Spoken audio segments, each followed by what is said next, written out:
Então, pessoal, 15 horas em ponto. Vamos começar nosso debate de hoje, nosso Megacons, né? Alegria estar aqui, né? Da gente poder compartilhar, estudar, debater juntos sobre um tema central nessa existência humana, né?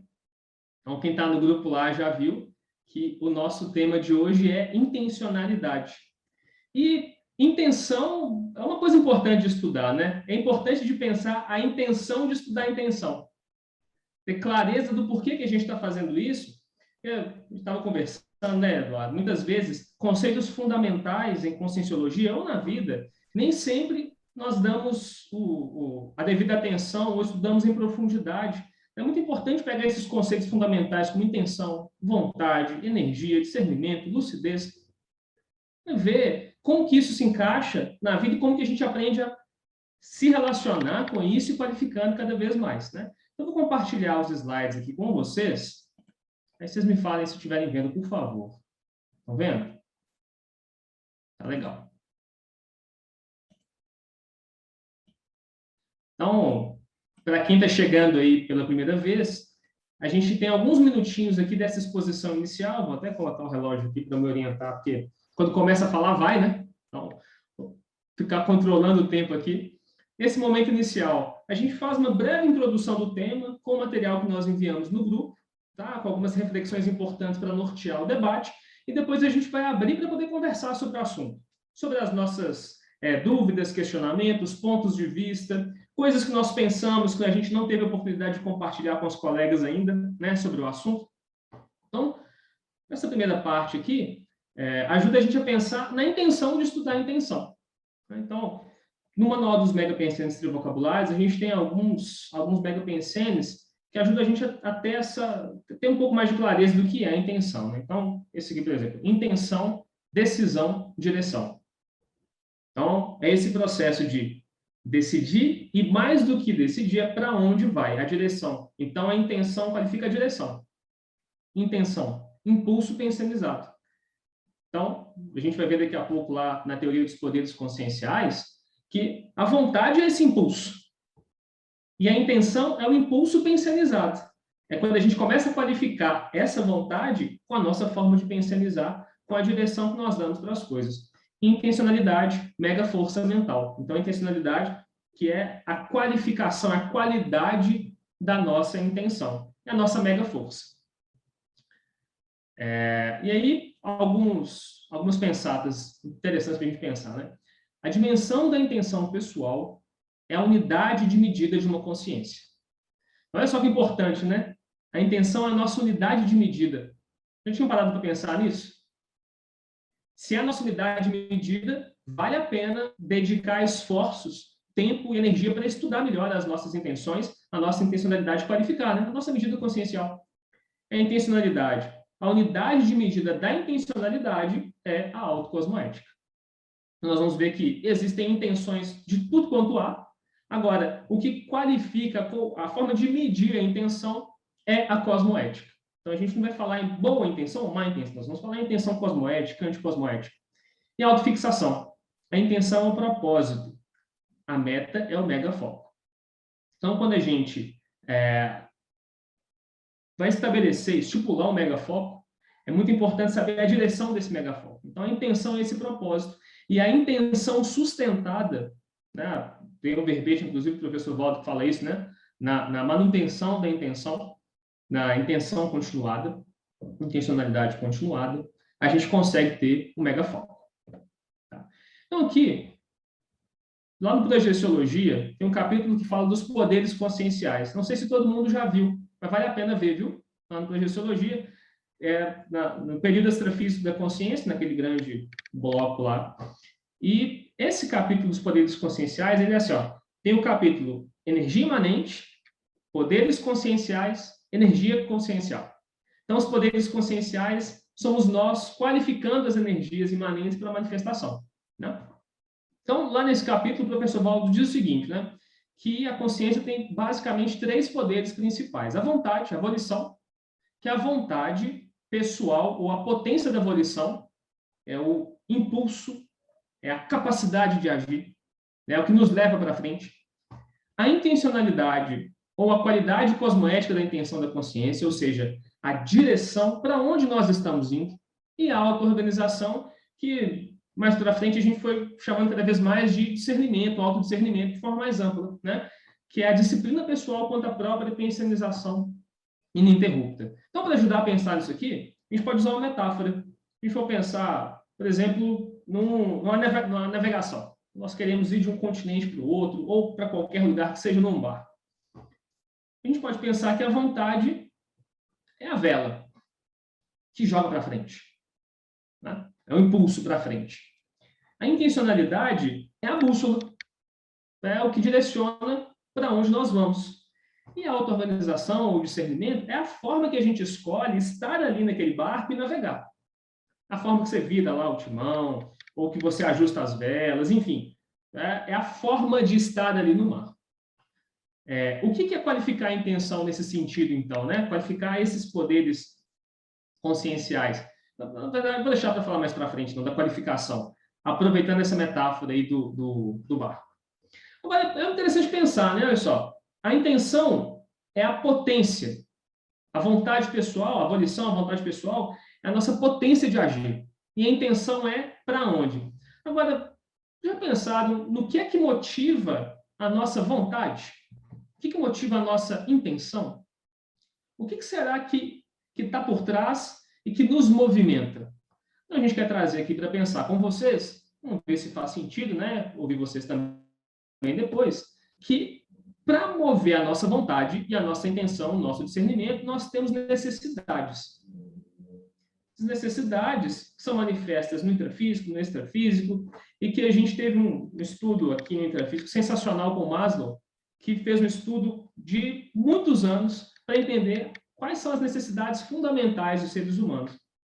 E esses estudos continuam até hoje, muitos estudos tentando entender isso, então, pensando aqui para nós em conscienciologia, né, em necessidades, parece que estamos lá, consciências. A necessidade, por exemplo, aqui no intrafísico, de nos alimentar, vamos pegar aqui, ó, alimento. A necessidade de nos alimentar nos movimenta a procurar alimento, e quando eu procuro alimento, eu vou interagir com o meio, eu vou aprender habilidades novas. Então, as necessidades vão me estimulando a interagir e evoluir, crescer, aprender habilidades novas, aprender formas novas de pensar, de pensionizar. Então, por hipótese, nós temos as necessidades, por exemplo, pode separar em grandes blocos, né, de bem-estar, como segurança, tranquilidade, saúde, alimento, equilíbrio, uma necessidade de conexão com os outros seres, de afeto, cooperação, independência, solidariedade, empatia, de audição, autonomia, propósito, cosmovisão, clareza, coerência, evolução.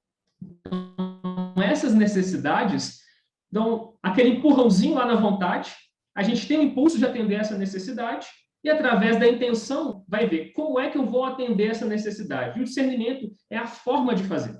Tá? Então, a gente vai partir dessa hipótese aí. Temos necessidades, as necessidades movimentam a nossa vontade, a partir da vontade de atender as necessidades, a gente direciona para onde, e o discernimento é a forma. E no processo da intenção, né, a gente está falando aqui dessas três, nós vamos focar na intencionalidade. Né? No processo da intencionalidade,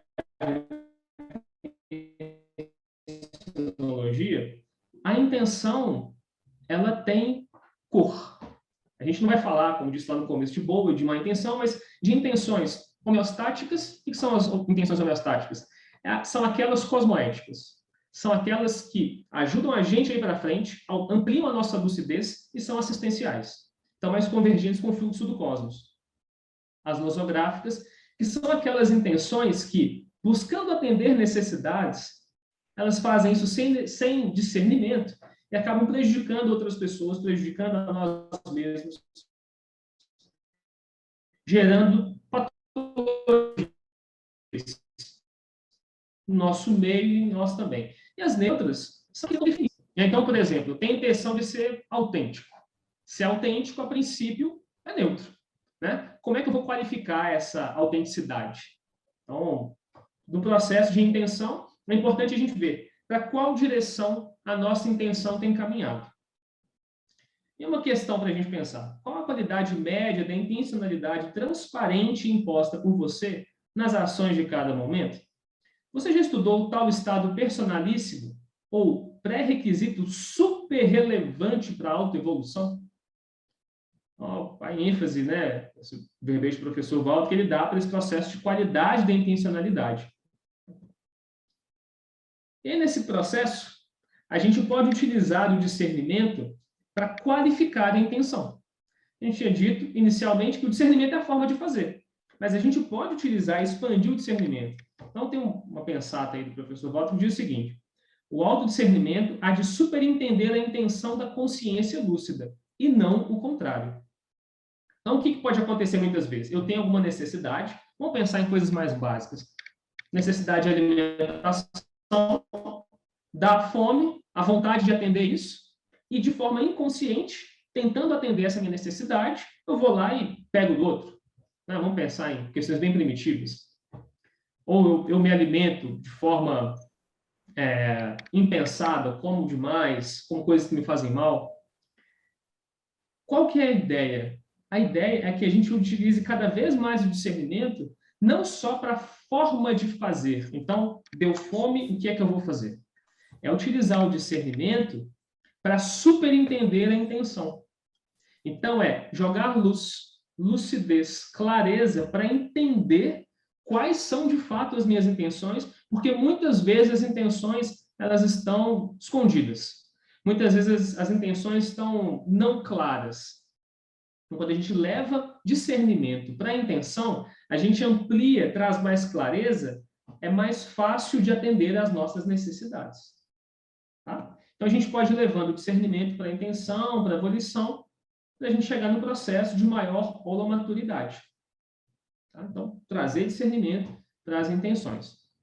No processo de qualificação da intenção, uma técnica super assertiva para qualificar a intenção, que é, a gente pode se perguntar, fazer um questionamento triplo, quando vai fazer alguma coisa? Por quê, para quê e para quem? Então, se pergunta, quando vai fazer alguma coisa, por que eu estou fazendo isso? Vamos pensar aqui no Megacons, né? Uma pergunta interessante. Pode parecer que a resposta é natural, ou é clara, escancarada, mas vamos perguntar, por que eu estou aqui hoje, nesse debate? Por que eu estou aqui hoje no Megacons? Para quê? Para quem? E a gente pode fazer isso antes. Então, eu vou entrar para um debate, vamos qualificar a intenção. Por quê? Para quê? Para quem eu vou participar desse debate hoje? Durante, continuar questionando a sua intenção e após, também, continuar questionando a sua intenção. E é um processo muito interessante, que é o seguinte, vou voltar aqui rapidinho. Se a gente for pensar na intenção a partir dessa imagem da pirâmide aqui, a gente pode ter intenções mais superficiais e intenções mais profundas. O que eu quero dizer com isso? Nem sempre a primeira resposta desse questionamento, para que eu estou fazendo, é de fato o nó da questão. Então, se eu pergunto para quê, o ideal é que eu não pare na primeira resposta. Então, por exemplo, se eu falar assim, por que eu estou participando do Megacons? Para debater sobre as ideias aí de ponta da conscienciologia. É uma intenção. Mas para que eu vou fazer isso? E aí eu começo a aprofundar mais na intenção até chegar. Qual necessidade será que essa ação atende? Então, para que eu vou estudar esses assuntos? Porque eu quero entender as coisas melhor. Para quê? Para ampliar meu discernimento. Para quê? Para que eu consiga agir melhor no meu dia a dia. Para quê? Para criar relações mais saudáveis com as pessoas. Para melhorar minha conexão com as pessoas. Para que eu consiga me sentir mais em paz. Então, quanto mais eu pergunto, se eu não paro na primeira pergunta do para quê, e vou aprofundando essa pergunta, eu vou chegando mais próximo das necessidades. E quando eu faço isso, eu posso qualificar melhor a minha intenção. Porque pensa, a gente está nessa de existir aí no planeta Terra há muitos milênios, né? Quantas intenções será que não estão desatualizadas? Quantas intenções será que eu não carrego desde muito tempo e que falta trazer discernimento para elas, para que eu alinhe, para que eu qualifique? Então, quanto mais eu pergunto para quê, mais eu consigo entender o motivo real de fazer o que eu faço. E quando eu entendo o motivo real de fazer o que eu faço, eu posso ou escolher mudar a atividade, ou eu posso escolher mudar o para quê da atividade. E aí é qualificar a intenção. Algumas pensadas rapidinho para a gente pensar aí nesse sentido. Nada adianta querer ser o máximo se a intenção é mínima em qualidade ante o peso das realidades pessoais. Ninguém mantém nível único de intencionalidade, sobrevindo gradientes de qualificação, conforme se observa em todas as abordagens da intencionologia. Então, estudar a intenção é profundo e é complexo. Na mesma ação, podem ter diversas intenções coexistindo, algumas cosmoéticas, algumas anticosmoéticas, tem uma gradação. E quanto mais eu tiver discernimento e entender a que cada intenção está buscando atender, eu vou limpando esse processo. Quando eu levo discernimento, eu falo, poxa, vou participar do debate para, vamos pensar, por exemplo, para que as pessoas falem assim, olha que ideia interessante você disse. Se eu perguntar, para que eu quero ser reconhecido?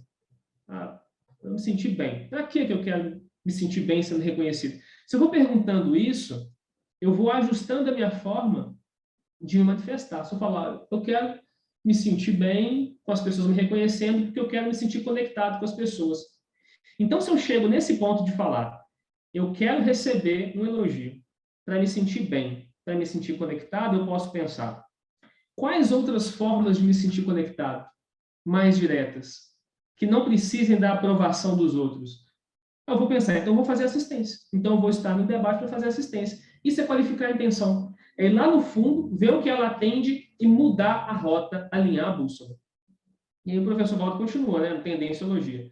Não temos só um nível constante de intencionalidade, temos gradientes sutilíssimos de intenção. Então, é pensar nisso aí. Né?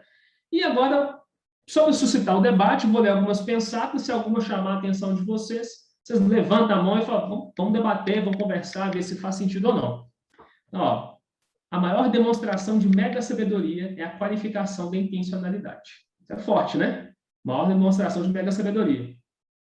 Quem qualifica a intenção está no caminho da serenologia.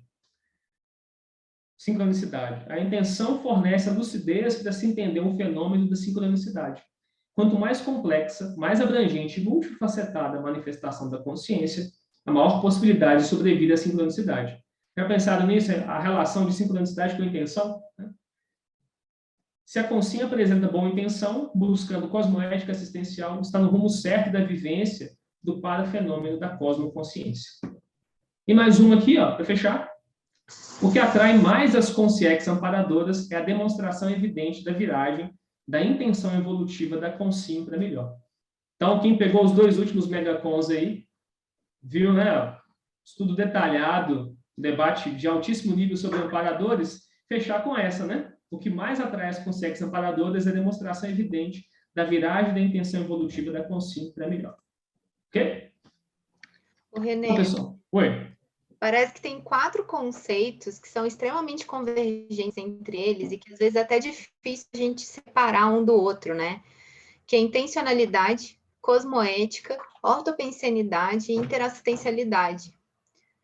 Sempre quando a gente fala de intenção, esses outros 3 conceitos ele é abarcado dentro dessas discussões sobre intencionalidade, né? No sentido de qualificação cognitiva e interassistencial, né?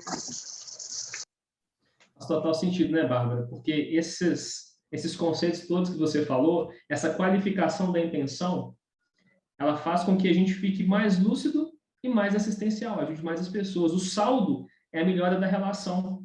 E quando a gente vai voltando e voltando, ou expandindo cada vez mais, parece que nesse caminho que você falou, a gente começa a ficar mais convergente com o fluxo do cosmos. E as coisas começam a dar mais certo, né? Por isso, sinergismo, por isso, cosmoconsciência, por isso, sincronicidades. Porque dá para pensar, né? A gente está falando de qualificar a intenção para quê?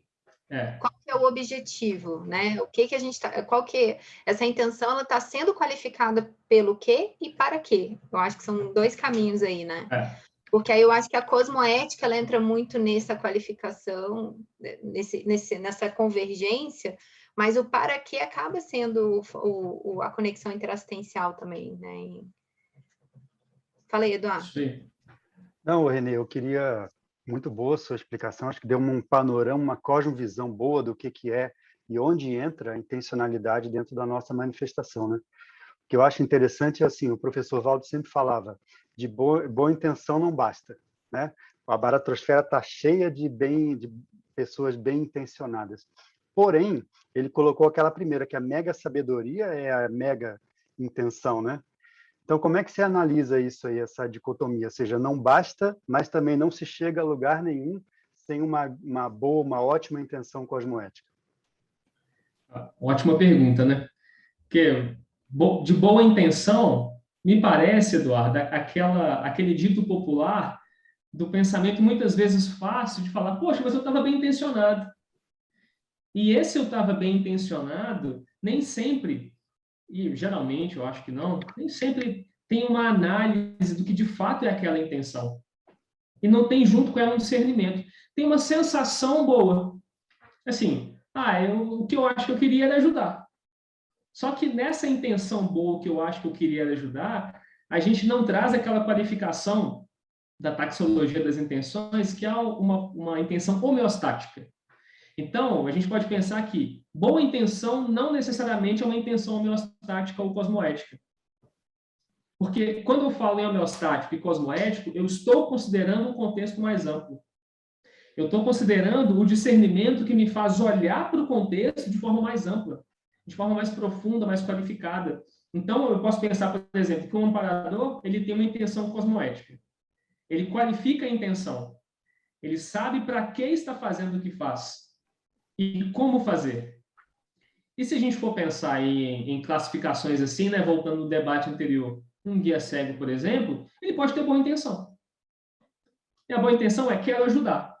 Mas falta essa qualificação, esse tirar do bom e ruim e ir para o... Porque bom e ruim é muito subjetivo. E quando eu falo homeostático e cosmoético, eu estou trazendo parâmetros mais claros para a análise. Você traz o discernimento e a lucidez que você falou, né? Isso. Tem razão. Isso aí. Faz sentido? Total. O Fernando comentou aqui no chat, mas você quer falar, Fernando? Assim, hoje eu estava ouvindo, estudando o texto, aí eu estudei essa parte que quer a gente queira ou não, ou seja, até contra a nossa vontade, temos de reconhecer a existência do limite da assistência à pessoa que não deseja ser assistida, por maior que seja a nossa boa intenção, em certas injunções convivenciais, temos de deixar para outras oportunidades, né? Ou seja, é melhor a gente, às vezes, ficar em silêncio, né? E não deixar de assistir ao próximo, né? Mas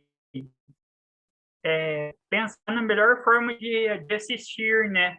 Porque senão a gente pode acabar cometendo algum tipo de estropo evolutivo, né?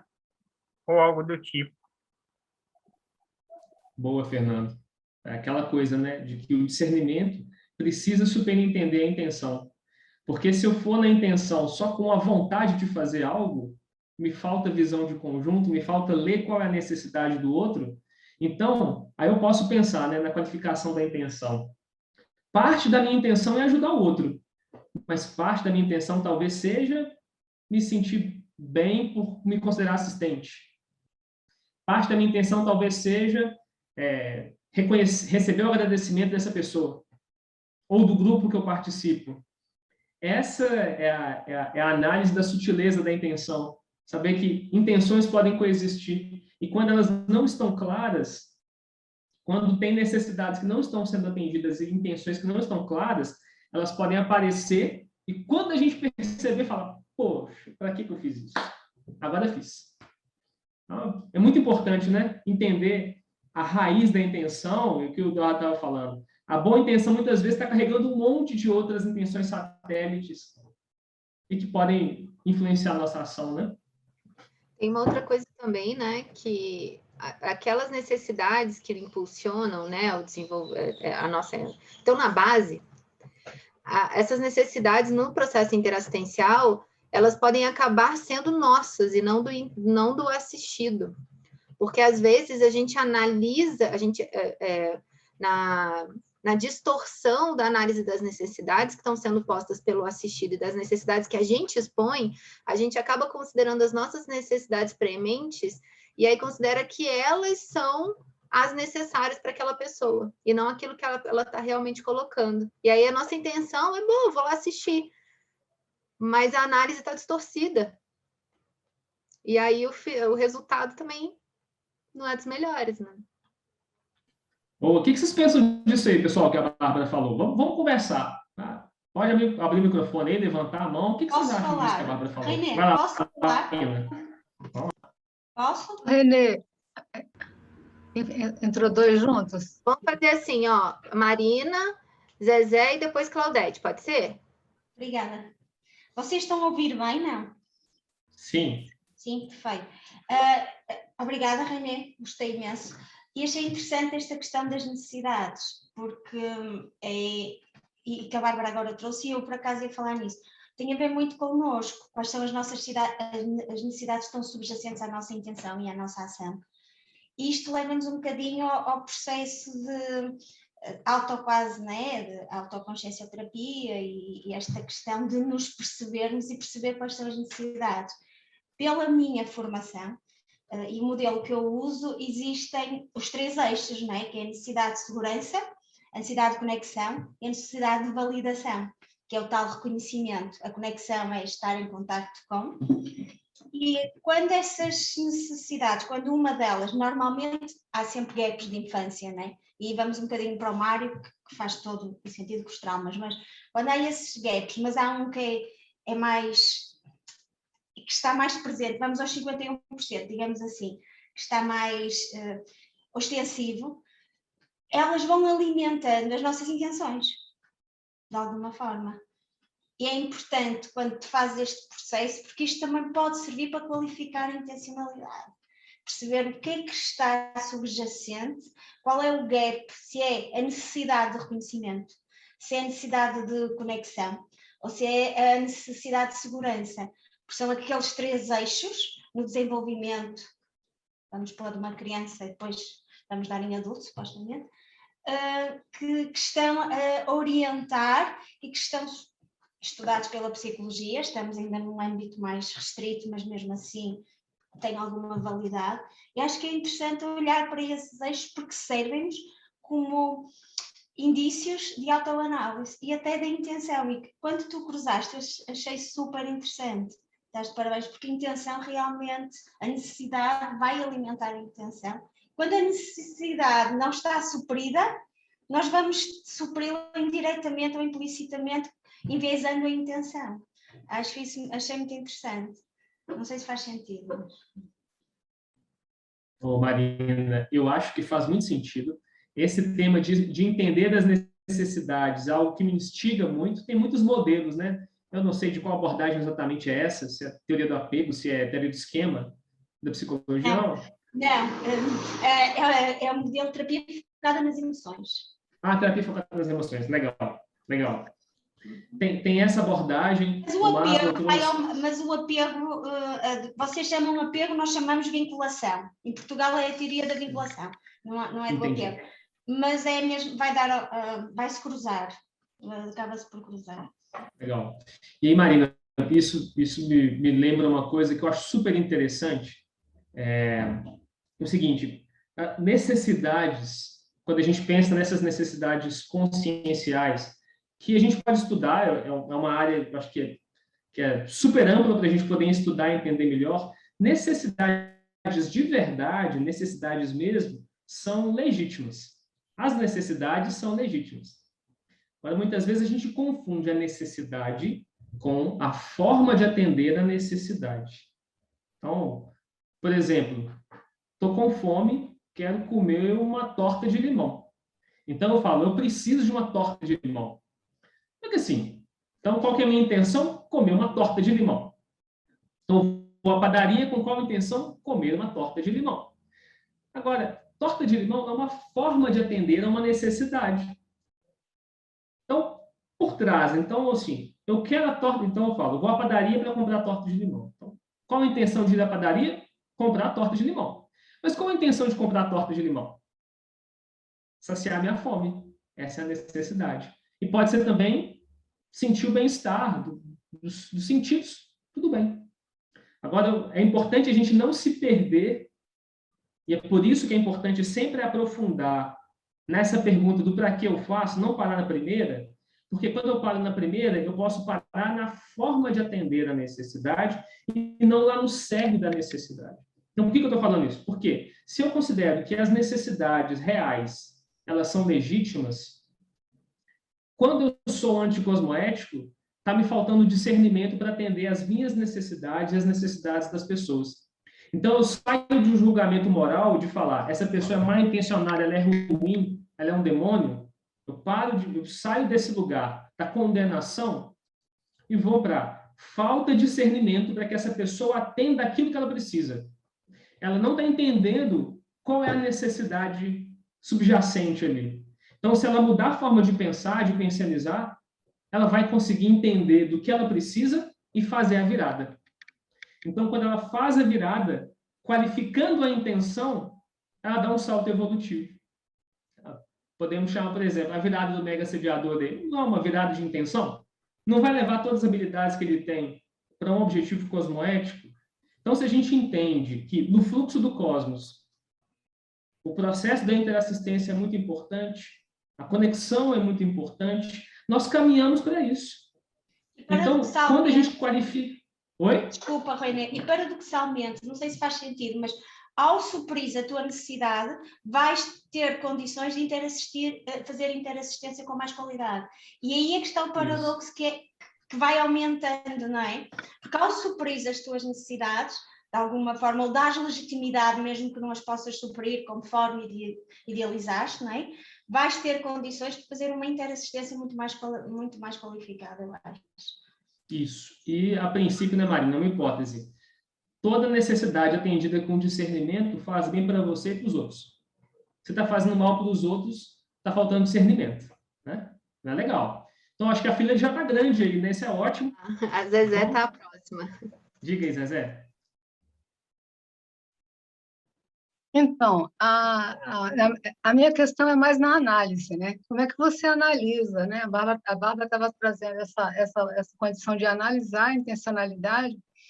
Eu sempre olho, né? Assim, eu acho que até uma coisa meio fechada minha, que eu olho pelo ganho. Eu sempre vejo assim, qual o ganho evolutivo que eu tenho com essa intenção, né? Por exemplo, de fazer assistência, de ajudar, de executar, de escrever, qualquer coisa. Quando eu me faço a pergunta, eu me pergunto para quê, como, por quê, e se a minha intenção ela é uma intenção evolutiva, porque na minha concepção eu só qualifico a minha intencionalidade se eu der a ela um quê evolutivo. Então, eu sempre estou presa. Então, quando eu peguei o material que você disponibilizou, eu falei assim, eu acho que agora eu vou encontrar alguma forma de ver outra forma de analisar a intenção, de qualificar, não de analisar, né? A minha questão é qualificação. Qualificar essa intenção sem olhar só por um viés, que é esse viés evolutivo, mas eu não consegui sair do lugar, Renê. Por isso que eu falei, Renê, me ajuda aí a pensar isso. Me ajuda a pensar e elaborar um pouco mais essa questão. Não, Renê e todos mais, né? Todo mundo. Zezé, só para entender um pouquinho melhor a sua pergunta, assim, você está falando que quais outros parâmetros, além da evolução, para qualificar a intenção, é isso? Além da evolução, o que eu vou usar de parâmetro para qualificar a intenção, é isso? Ou não? Não ouviu? É assim. Você usa o processo evolutivo para qualificar a intenção. Você quer saber o que mais além do processo evolutivo para qualificar a intenção? Você achou pouco? Eu acho que é muito bom. Dentro disso, eu acho que tem uma coisa assim que eu acho que foi bem convergente o que eu estava pensando com o que Zezé trouxe, que é um pouco dessa questão para qualificar, a gente tem que identificar, a gente tem que conseguir mapear.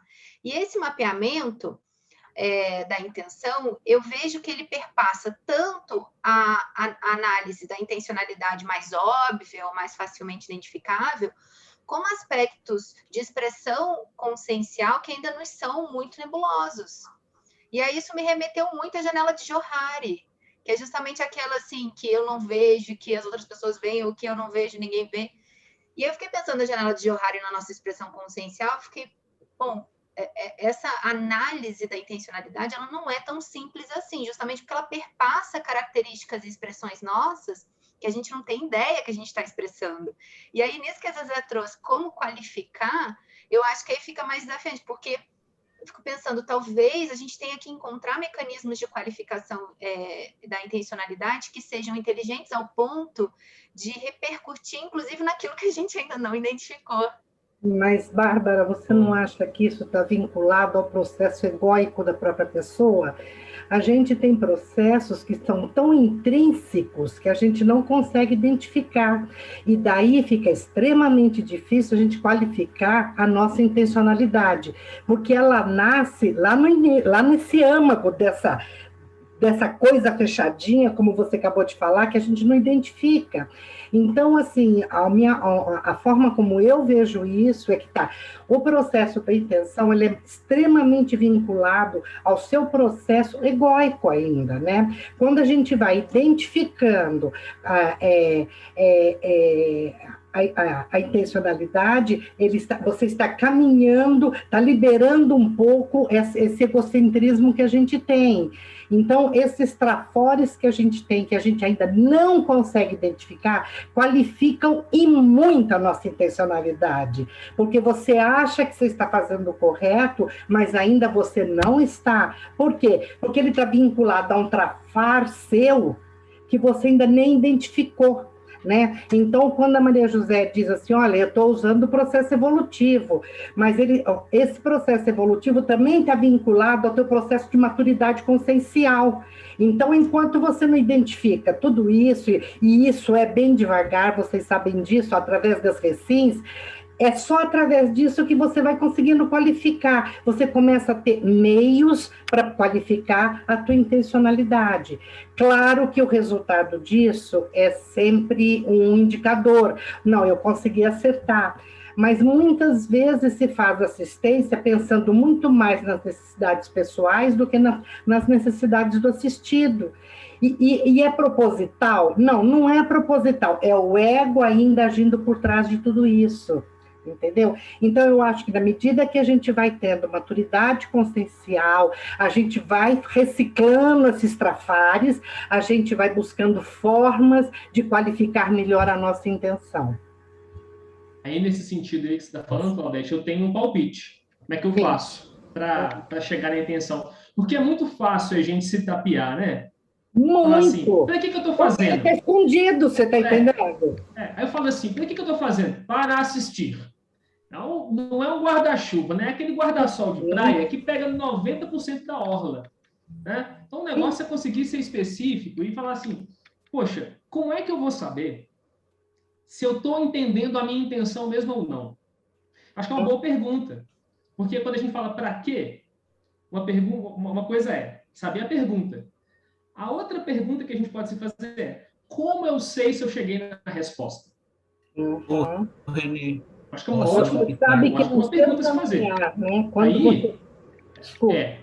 Aí, só para fechar esse raciocínio, como que eu costumo fazer?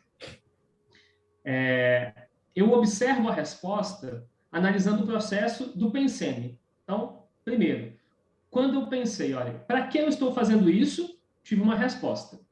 Aí eu observo como ficaram os meus pensamentos, a repercussão emocional que eu tive e a repercussão energética que eu tive.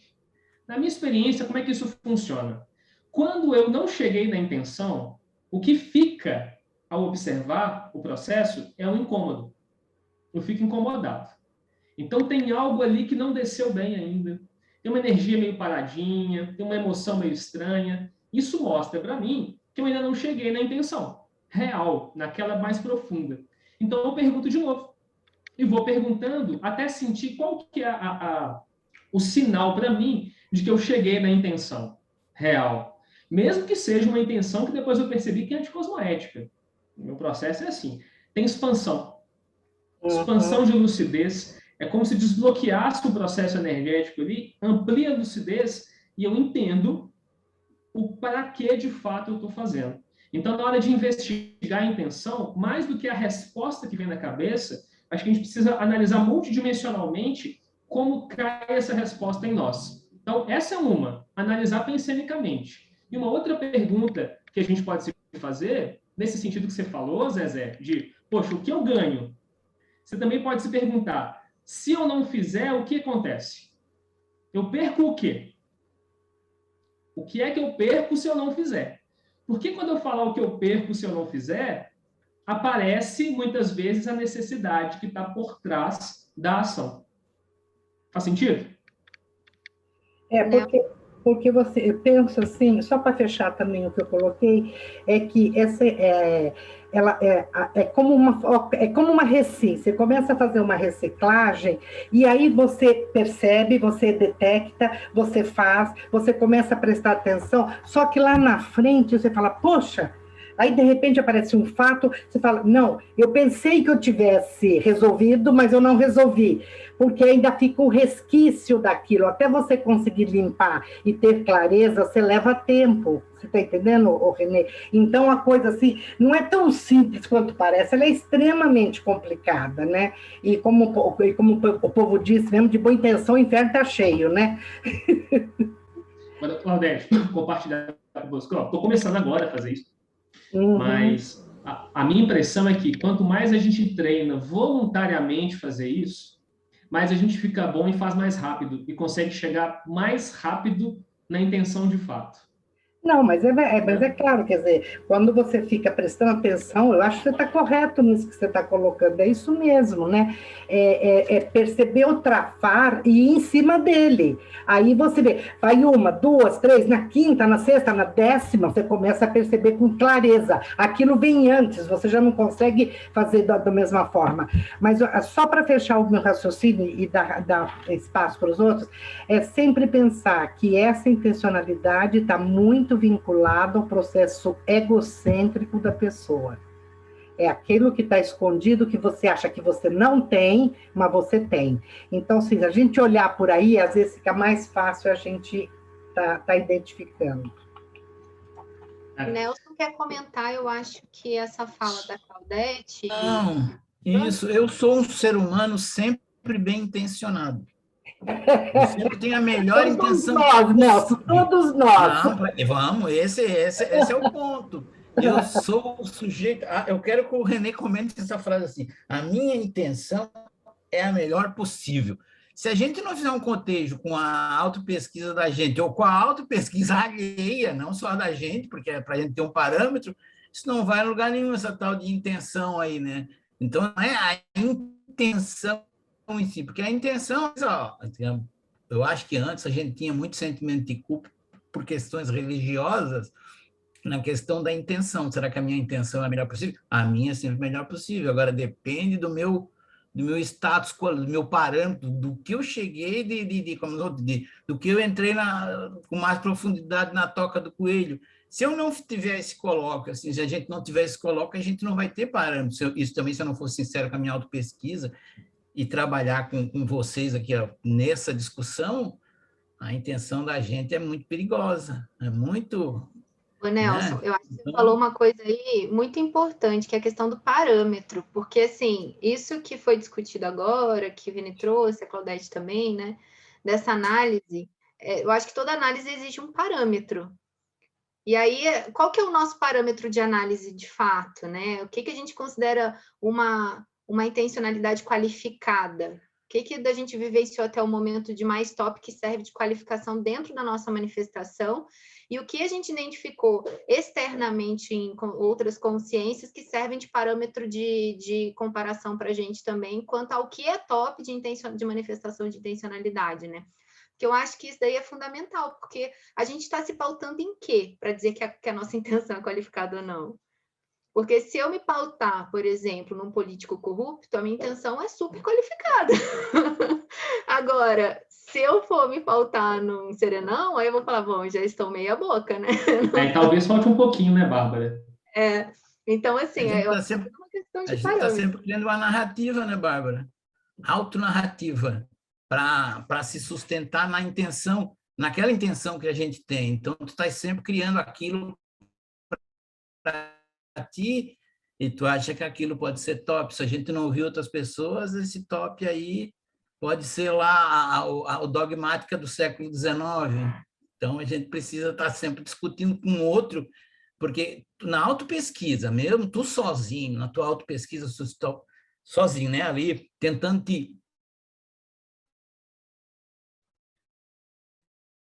E travou.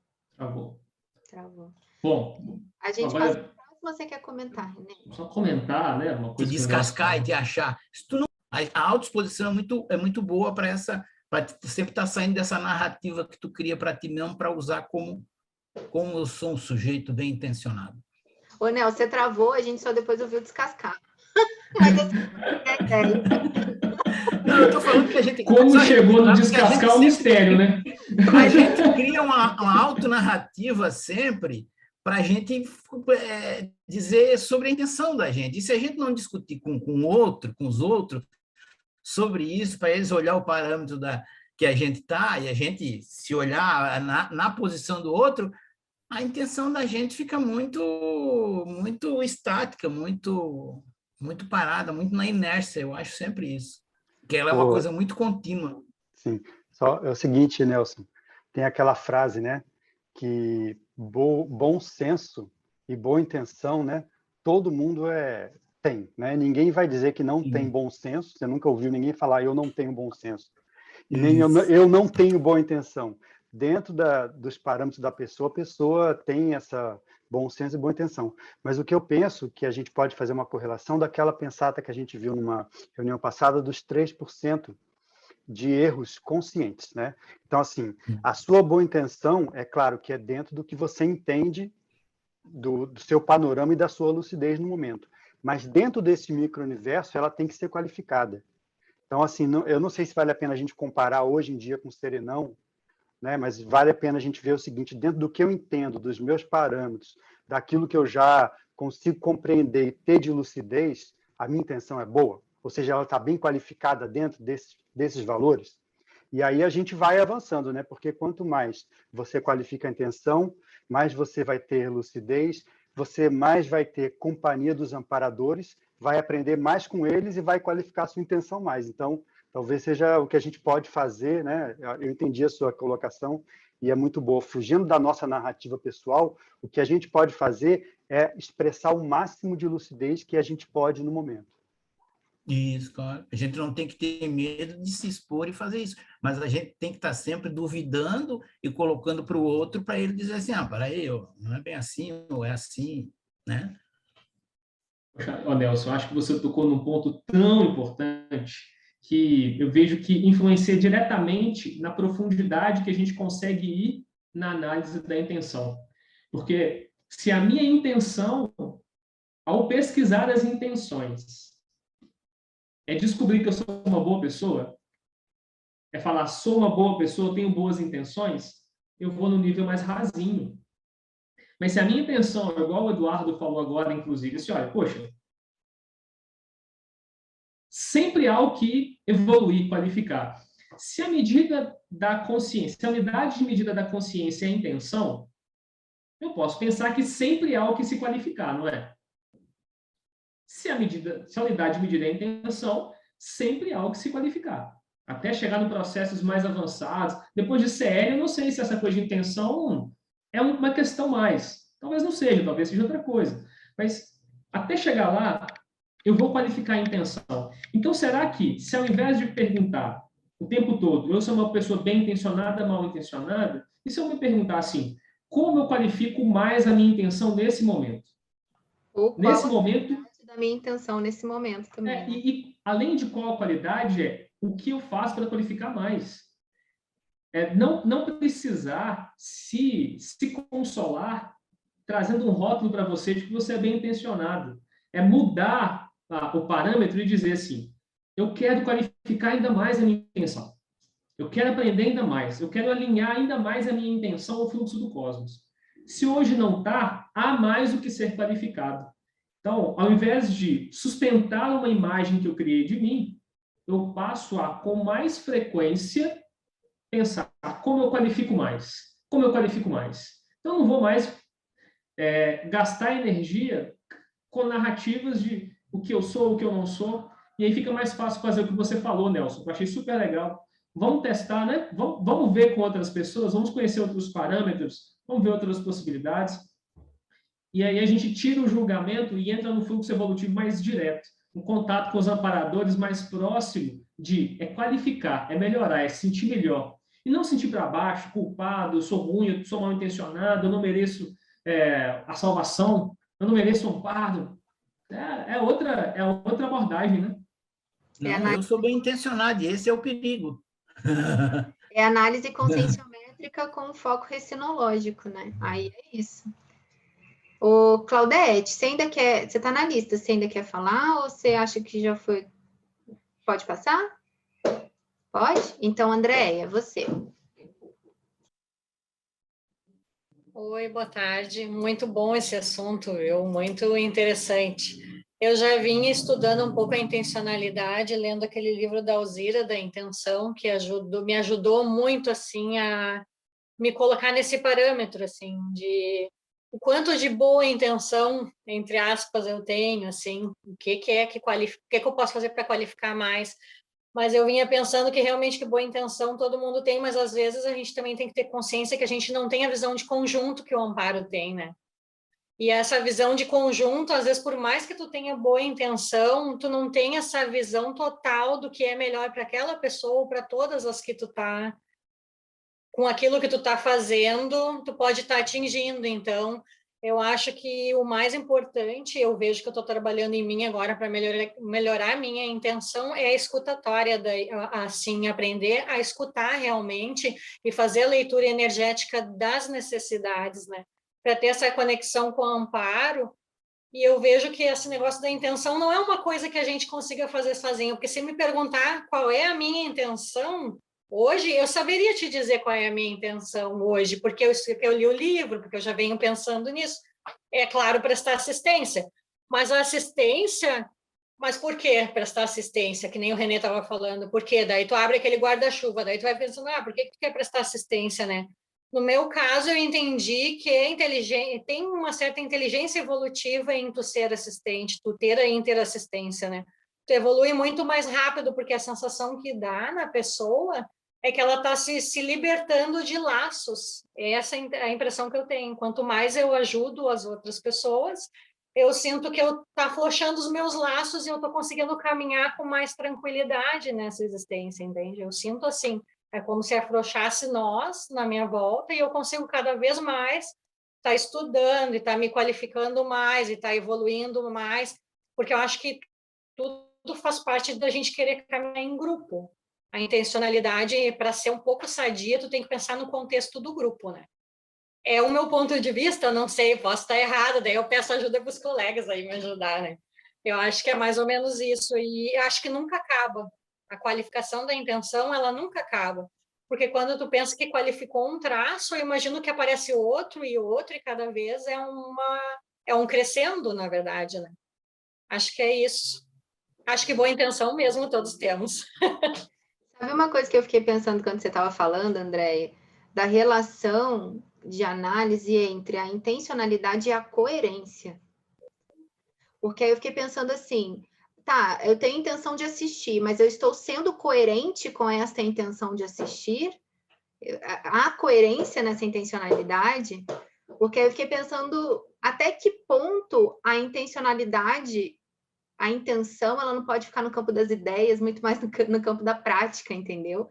E aí, a aplicabilidade dessa intenção, ela vem com o nível de coerência consciencial com aquilo que você está realmente objetivando, ou aquilo que você intencionou no primeiro momento. Não sei o que você acha, Renê, se quiser comentar. Concordo muito. Porque eu penso, Bárbara, que coerente a gente sempre está sendo. Tem que saber se a gente está sendo coerente com o nosso melhor ou com o nosso pior. Né? Se é com as nossas piores crenças e pensenes, ou se é com aquilo que a gente já almeja, evolutivamente falando, né? Então, esse processo de coerência é buscar alinhar a intenção para que a gente consiga ser coerente com aquilo que é o melhor, né? O que a gente reconhece hoje que é melhor, mais evolutivo, e que lá na base não é uma questão, como é que eu vou dizer, de que alguém disse que é bom. A Andréia acabou de falar aí, ó, que quando ela se liberta, olha isso, Andréia, quando você se sente mais livre e mais conectada com as pessoas, você se sente melhor. Então dá mais vontade de continuar nesse movimento. E a assistência é uma forma de fazer isso. A assistência é uma forma de você ir libertando esses nós, de você se conectar com o outro, de ver o outro melhor, de ver você melhor. Então vale a pena fazer assistência. Então, acho que qualificar a intenção é isso, né? Eu quero tranquilidade, como é que eu vou fazer isso? Uma forma é assistência. A outra é sumir do mapa e não encontrar com mais ninguém. Não deixa de ter uma intenção por trás, mas é uma intenção que eu considero até, de certa forma, inteligente. Eu foquei nisso porque eu acho que é um pouco inteligente isso. Porque vai te dando bastante liberdade e está me jogando para um patamar que eu agora estou saindo do que eu disse do ponto confortável e eu estou indo para o desconfortável, que é quando tu está crescendo, tu está tendo que buscar outras, ampliar para outras áreas que tu já não estava conseguindo enxergar porque tu estava enredado naquilo ali, que era um ponto mais... Acho que é bem interessante ser uma intenção mais voltada para a liberdade, eu acho bom, porque dá uma... E o negócio da coerência, eu não sei em que parte que ela notou, mas é uma coisa que me acendeu uma luzinha agora, porque eu saí do Conscienciograma Sem Drama agora, e um dos quesitos que apareceu foi coerência, apesar de eu não tinha pensado ainda no quesito coerência, entendeu? É uma coisa que está na minha autopesquisa e que eu vou observar, assim. Mas não foi, eu não falei da coerência para você, é que só quando você falou, eu lembrei da questão da coerência na análise da intenção, e não que falta coerência para você, não foi isso não, tá? Não, entendi. Mas tu ter lembrado, eu acho que quer me dizer alguma coisa. Talvez sim, talvez não. Ela pode escolher com qual intenção escutar o que você disse, né, Bárbara? Qual a intenção de fazer essa análise, né? Mais positiva possível. Eu fiquei tem pensando, coerência André, evolutiva aí, gente. Ui. Eu fiquei pensando, André, quando você falava que será que a gente pode pensar assim, ó, boa intenção e má intenção, quando a gente fala assim, todo mundo é bem intencionado, parece que está mais ligado a uma moral dogmática. É boa intenção, é má intenção. E uma intenção cosmoética e homeostática, ela está mais ligada à inteligência evolutiva, a discernimento. Então, não é só se a pessoa é boa ou não é boa. A intenção cosmoética, ela tem a ver com discernimento, ela tem a ver com inteligência evolutiva. É a forma mais inteligente de agir e de direcionar os meus esforços que vão fazer bem para mim e para os outros. Porque quando faz bem para mim, genuinamente precisa fazer bem para os outros. A gente está conectado, está ligado. Né? Então, parece que é uma direção interessante de pensar aí, né? O que vocês acham? Eu estava pensando sobre isso que tu falou, e tu falou antes até, eu anotei aqui, que o bem e o mal têm uma conotação religiosa e dogmática, mas a gente sempre acha que a nossa intenção é boa porque a gente dá um parâmetro nosso, que nem a Bárbara falou, entendeu? O que é bom para mim, que também é um traço religioso, de dizer assim, eu faço conforme eu gostaria que fizesse para mim, mas nem sempre o que fizesse para mim é bom para outra pessoa. E às vezes a gente não para pensar, e às vezes a gente até faz pior, a gente se aquela pessoa precisa de determinada coisa, eu vou lá fazer, mas ela nem te pediu, ela nem sinalizou que precisava daquilo, a gente não espera ela sinalizar, entende? Eu acho que tudo isso está dentro desse contexto que é uma boa intenção, mas que não é a melhor intenção que a gente está estudando agora. Agora, o René, isso aí que ela falou, eu queria que você analisasse aí qual é a relação da intenção, da boa, da má intenção, com os valores. Porque o que me parece é o seguinte, você classifica a sua intenção como boa ou como ruim quando ela está de acordo com o que você tem de valor, né, para você. E o problema é que os nossos valores, eles são melhores ou piores dependendo do nosso discernimento, da nossa lucidez. Eu acho que você acabou de avaliar, Eduardo. Concordo com você. Acho que é por aí. Posso? Mas agora... Diga, Thiago. Oi, René. É sobre isso que o Eduardo falou? É sobre isso que o René estava a falar também, e o que me levantou mais a questão foi a forma como isto foi apresentado inicialmente, e do discernimento, e da intencionalidade e evolução. E, na verdade, isto nem vejo tanto como uma pirâmide, que isto é recursivo, e era isto que o René estava a dizer. A intencionalidade é diretamente influenciada pelo discernimento, e isto depois é automático. Conforme vamos alterando a nossa intencionalidade, vamos alterando também o nosso discernimento, vamos alterando a nossa evolução. Eu nem vejo isto como uma pirâmide, vejo isto como uma rede que não vejo tanto como uma pirâmide, e tive mais dificuldade em entender isto, e vejo mais como uma recursividade do que uma pirâmide. Faz sentido, gostei da imagem. Vamos desenhar depois, se quiser ajudar a desenhar depois, para ficar didático, legal, Thiago. Bem legal. Bem legal. René, posso falar agora, Bárbara? A Sandra está na frente, mas ela pode falar na tua frente, Sandra? Tudo bem? Pode. Pode, então. Pode. Fala aí.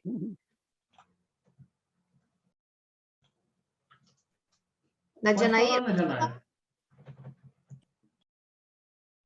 Assim, bom, René, eu estou aqui bastante atenta, né, com as melhores intenções de absorver aí esse conhecimento todo, e eu lembrei, né, que a qualificação da intencionalidade é uma mega sabedoria, porque a intencionalidade intraconsciencial é um atributo. Sendo um atributo, está relacionado a níveis evolutivos, né? Então, por exemplo, quando vocês trazem uma intenção boa, ruim, trazendo para a minha experiência. Então, eu sempre quis sempre agir com as melhores intenções, porque tinha, assim, essa questão do traço religioso, né? Ter o ganho evolutivo, enfim, né? Para o céu. E aí, quando a gente vai percebendo que aquilo gerou uma repercussão, eu poderia ter feito dessa forma, ou eu deixei de fazer, aí a gente vai para aquela questão que você falou, assim, as repercussões físicas, né, somáticas, e aí, nossa, eu não fiz do jeito que seria bom, mas bom para quem? E aí, quando eu penso que nesse processo todo de qualificar a intenção, no momento em que eu estou ali na interação, no acoplamento, no rapport com alguém, e eu consigo fazer essa assistência sem levar muito em conta o meu ego, a minha intencionalidade, mas fazendo uma assistência coerente, com discernimento. E, bom, eu estou trazendo isso em relação ao parapsiquismo nessa relação. A minha intenção vai fluir da maneira mais homeostática, porque naquele momento eu não fiquei calculando qual é a intenção, para que eu estou aqui, né? Então, na assistência que a gente se predispõe a fazer com discernimento, porque percebe o momento da assistência, a intenção vai acontecer. E está ali na capa do livro da Alzira, né? São várias setas, quais as direções, né, que elas vão tomar. Mas se eu estou ali atento, tenho discernimento para essa assistência, a intencionalidade pode ser a mais positiva. Eu queria que você comentasse um pouquinho sobre isso. Eu não sei, né, Janara, se eu peguei o cerne do que você disse, mas olha isso é por aí, que quando você vai assistir alguém, você vai lá e assiste, não fica preocupado assim, de qual que é a minha intenção, qual que não é, você vai lá e está inteiro e assiste. É isso? Nesse sentido? Tá. Uhum. Não, acho que é uma opção. É uma opção de fazer isso e ver depois, né? Qual foi o saldo, examinar a intenção depois também. Mas eu acho que examinar a intenção, eu vejo sempre como positivo, porque eu acho que amplia o nosso discernimento. Geralmente, várias intenções estão coexistindo. Por que várias intenções estão coexistindo? Porque nós temos muitas necessidades que estão aqui. Então, tem um monte de necessidade. Eu posso ter necessidade de conexão com as pessoas, que eu não estou me sentindo tão conectado assim com as pessoas. Eu posso estar com necessidades físicas, eu posso estar com um monte de necessidades que, se eu não examino a intenção, eu vou direto, pode ser que algumas dessas intenções entrem no processo assistencial. Então, é uma possibilidade. Agora, quando você falou da capa do livro, eu achei que faz muito sentido, porque parece que quanto mais eu qualifico a minha intencionalidade, quanto mais eu qualifico, mais ela vai ficar convergente com o maxi-mecanismo interassistencial. Então, eu vou precisar esforçar menos, porque está mais inteiro. Agora, eu, por exemplo, me considero mais para o primeiro quadrinho das intenções muito desorganizadas ainda. Então, eu ainda faço muito esforço para sempre ter clareza das intenções para fazer, do que nesse outro ponto de já estar inteiro. Então, acho que vale a pena experimentar. Nem sempre dá para falar assim, às vezes tem uma assistência ali, a pessoa procura você de forma mais urgente, não dá, nem sempre dá para parar e falar assim, não, só um minutinho, peraí, deixa eu pensar qual é a minha intenção. Nem sempre dá, né? Mas o treino de fazer isso vai fazendo com que a gente faça isso de forma cada vez mais automática, né? Eu não sei se é por aí que você estava falando. Sim, por isso mesmo, né, que a gente precisa desenvolver técnicas, né, para a gente avaliar a intenção, mensurar e poder saber se está qualificando ou não, né? Isso. Então, pontualmente, eu posso fazer uma assistência sem me preocupar muito para quê, né, eu vou fazer isso. E depois eu vou avaliar se foi, né, homeostático, se valeu, se eu fiz assistência, se eu provoquei um estupro evolutivo, ou as repercussões que eu senti, né? Então, eu estava pensando nisso que você trouxe, mas o Samir levantou a mão, não sei se ele quer falar. Eu posso falar depois. Fala aí, Samir. Não, continua aí, eu entro depois, Bárbara, vai.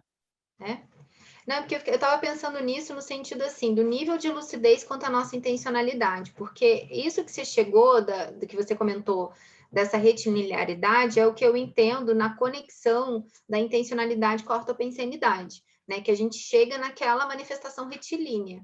Mas no momento, enquanto a gente ainda não vivencia, né, essa ortopensenidade, eu fico pensando nos momentos em que, de fato, a gente tem uma análise prévia da nossa intencionalidade, como uma intencionalidade mais racional, e os momentos que a gente tem pouca lucidez quanto à intencionalidade no momento do ato, e a gente tenta fazer uma análise posterior ao ato, à manifestação, para tentar verificar o que, de fato, gerou aqueles resultados.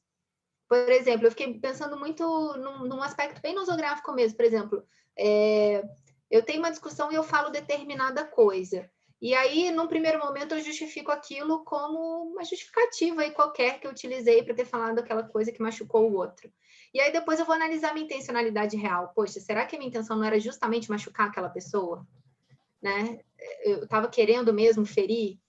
E aí... Bárbara, eu acho que você falou um exemplo ótimo. Porque essa é a primeira pergunta, né?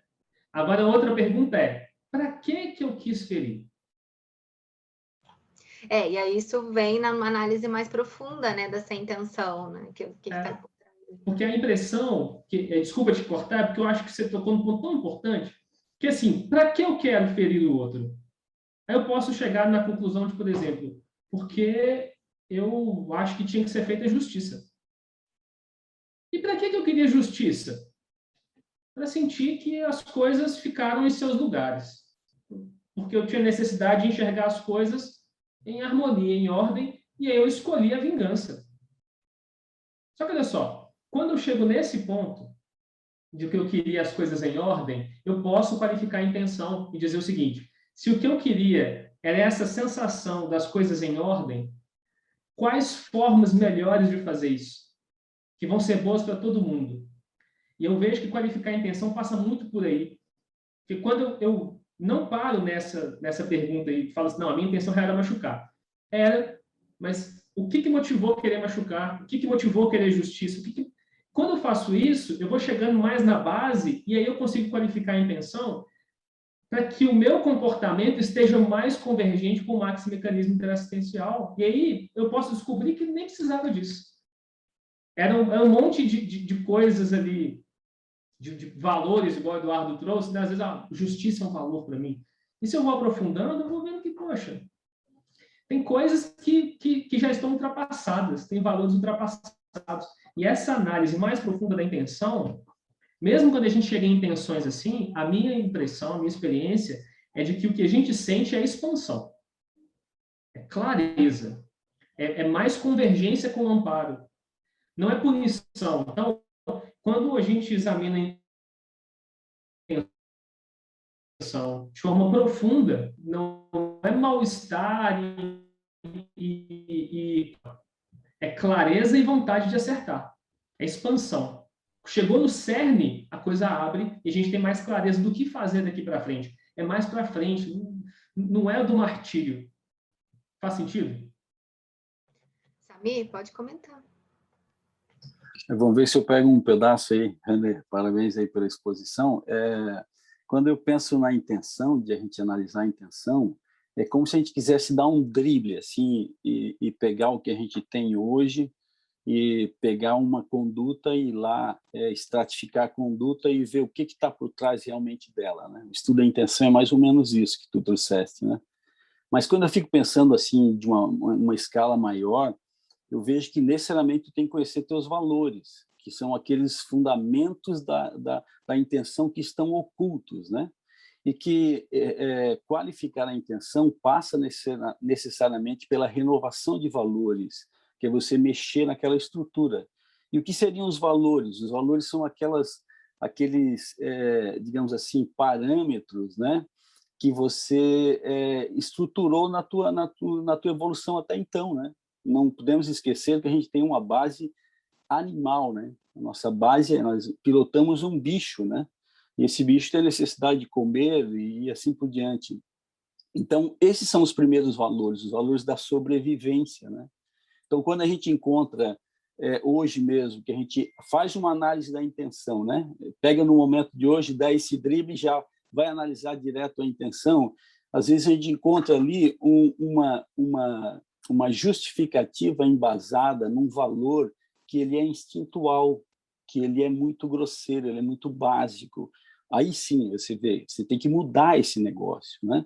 Então, essa é a primeira reflexão que eu trago. Assim, eu acho que as coisas estão em cima de uma base de valores, e eles têm que ser conhecidos, né?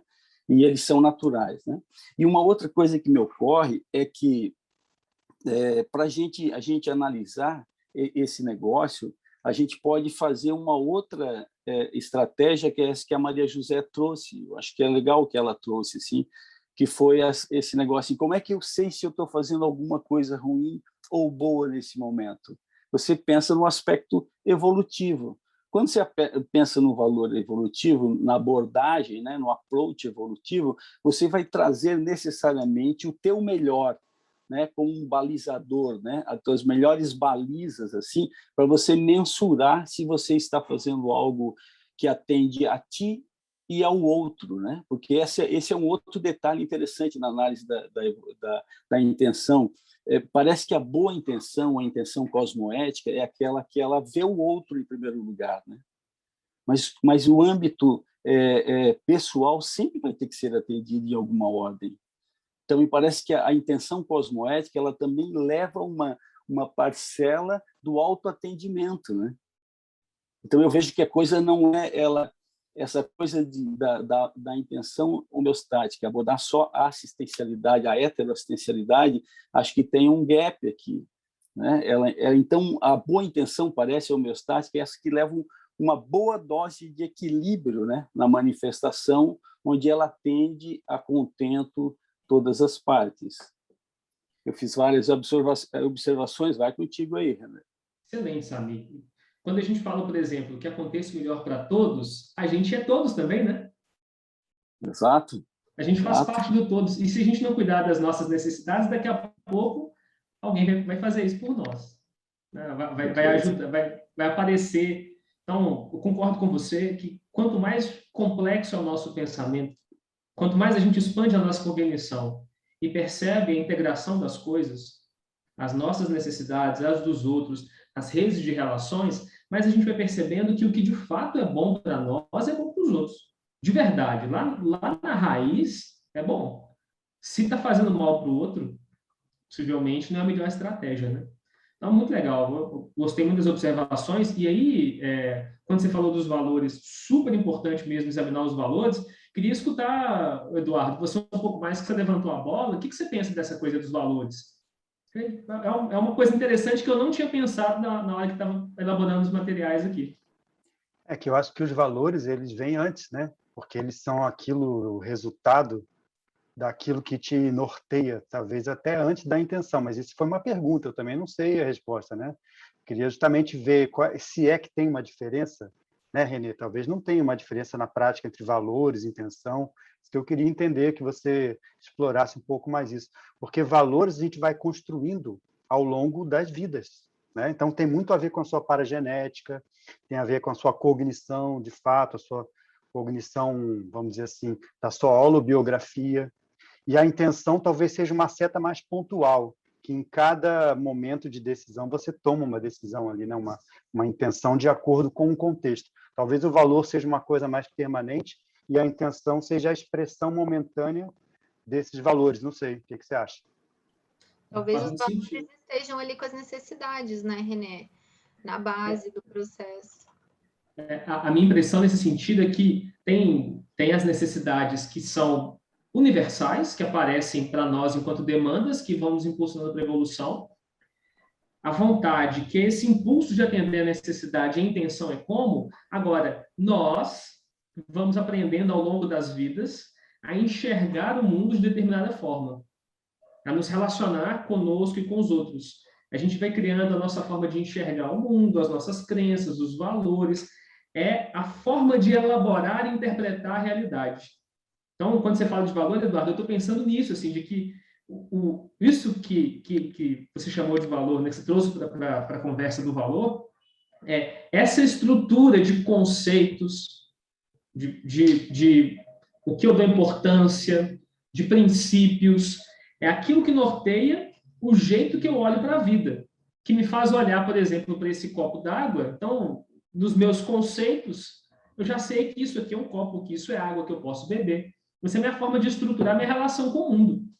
Então, a nossa forma de estruturar nossa relação com o mundo tem a ver com os valores, e é ela que vai direcionar as intenções primordiais, as estratégias primordiais. Então, acho que a base é ver como é que a gente foi moldando esse micro-universo consciencial para conseguir entender dessa estrutura o que está desajustado com o maximecanismo interassistencial, para a gente conseguir alinhar isso, e aí ser uma intenção cosmoética, e a nossa manifestação ser ortopensênica, cosmoética, né?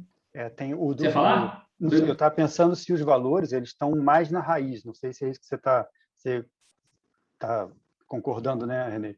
Os valores eles estão mais na raiz da sua personalidade. E outra coisa, a interassistência, para a gente, está começando a ser um valor agora. E não era tanto, né? E, na verdade, a gente ainda está construindo isso dentro, porque existe um choque entre o valor da interassistência e o valor do egocentrismo, né? De você querer para você. Então, isso tudo a gente está... Todos esses atributos, né, René, que você trouxe lá, vontade, intenção, valores e tudo, a gente está, na verdade, em construção, né? Fechado para obras. Estamos construindo ao longo do tempo. Boa. E no final das contas, abertos para obras, né? Renê, a Sandra está esperando algum tempo para comentar. Ela tinha colocado um comentário no chat. Sandra, você quer falar sobre ele? Sim. Olá, pessoal.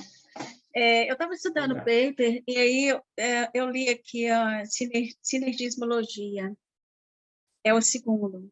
No momento em que você elabora o pensene, qual o seu pensene real? Eu fiquei pensando nisso porque pensene é pensamento, sentimento e energia. Conforme a questão desse pensene real, você atrai, né? A partir da intenção do que você está pensando, existe uma atração. Aí, nesse caso, consciência, fiquei pensando nesse sentido, porque depois ele fala assim, com este construto magno, podemos estudar mais acuradamente, cuidadosamente, sinergismo, autopensinização, magno interesse. Eu fiquei pensando na questão da pensinização, da intenção também, na questão da atração, né, do pensene, que é pensamento, sentimento, energia, que são interligados. Como que vocês enxergam isso? Essa palavra me chamou a atenção, seu interesse real. O que você pensou sobre isso? Fala para a gente aí. eu pensei, no momento que você tem a intenção, que você quer fazer algo, do seu desejo, seus valores, sei lá o que for que você coloca na frente, você está atraindo. Existe uma intenção maior. Você, então, quando você pensa nesse sentido, qual é o seu interesse real, você cria um abertismo, você abre mais a coisa, você amplia a questão, você não está fechando, você amplia. Eu entendi isso aqui na situação que o professor Valdo trouxe. Então, existe um sinergismo, porque fiquei pensando na questão da atração. A intenção pode ser um atrativo, porque você vai atrair concierges ou amparadores, não sei, mas daquilo que você está pensando, daquilo que você vai fazer. Eu fiquei pensando nesse sentido. Eu gostei desse aqui, qual o seu interesse real? Assim, está chamando você para... Agora, você não tem lucidez para isso também, né? Fiquei pensando nisso, assim, como que você tem uma lucidez para esse interesse real, assim? É uma ótima pergunta, né? Porque é uma ótima pergunta, eu não tenho resposta. O que o Eduardo estava falando agora, né? A interassistencialidade está se tornando um valor para nós. Porque a gente está aprendendo a enxergar a vida, entendendo que, quando eu ajudo, isso faz bem para todo mundo. É mudar as estratégias. O egoísmo eu aprendi ao longo do tempo que, se eu não garantir o meu, eu estou perdido. E quando eu vou ganhando cognição, eu vou entendendo que, quando eu ajudo, é melhor para todos. Amplia a cognição, eu posso trocar os valores. Porque eu já estou vendo resultados diferentes e vou enxergando as coisas de forma diferente, vou tendo valores melhores.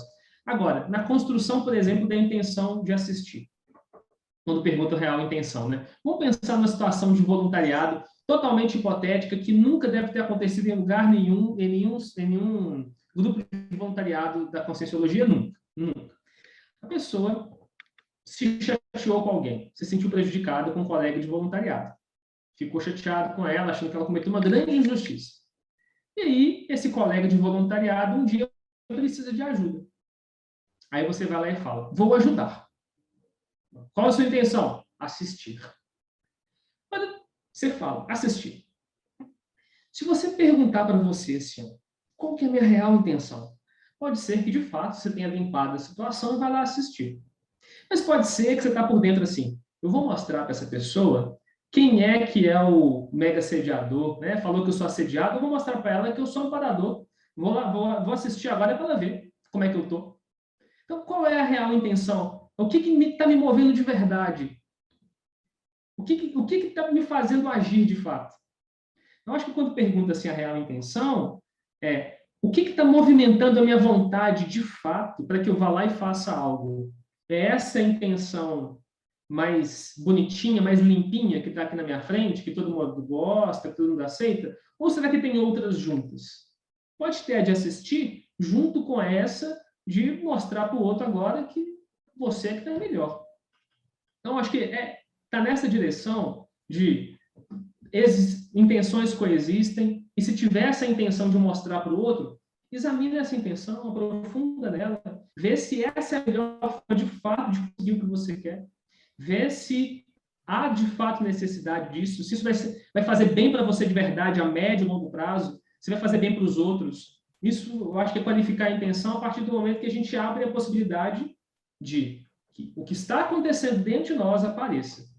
É por aí, Sandra? Você quer falar, Bárbara? Eu queria só complementar, porque eu acho assim que há uma condição também, e aí se a gente pensar na análise mega da intencionalidade, eu acho que o desenvolvimento evolutivo está atrelado a um desenvolvimento de uma análise conscienciométrica constante da própria consciência. Então, eu acho que essas análises que a gente fala, incluindo a análise da intencionalidade, que para a gente ainda é um desafio, eu acho que ela vai se tornando inserida numa manifestação natural da consciência ao longo da evolução. Eu acho que vai chegar ao ponto que isso vai ser muito natural.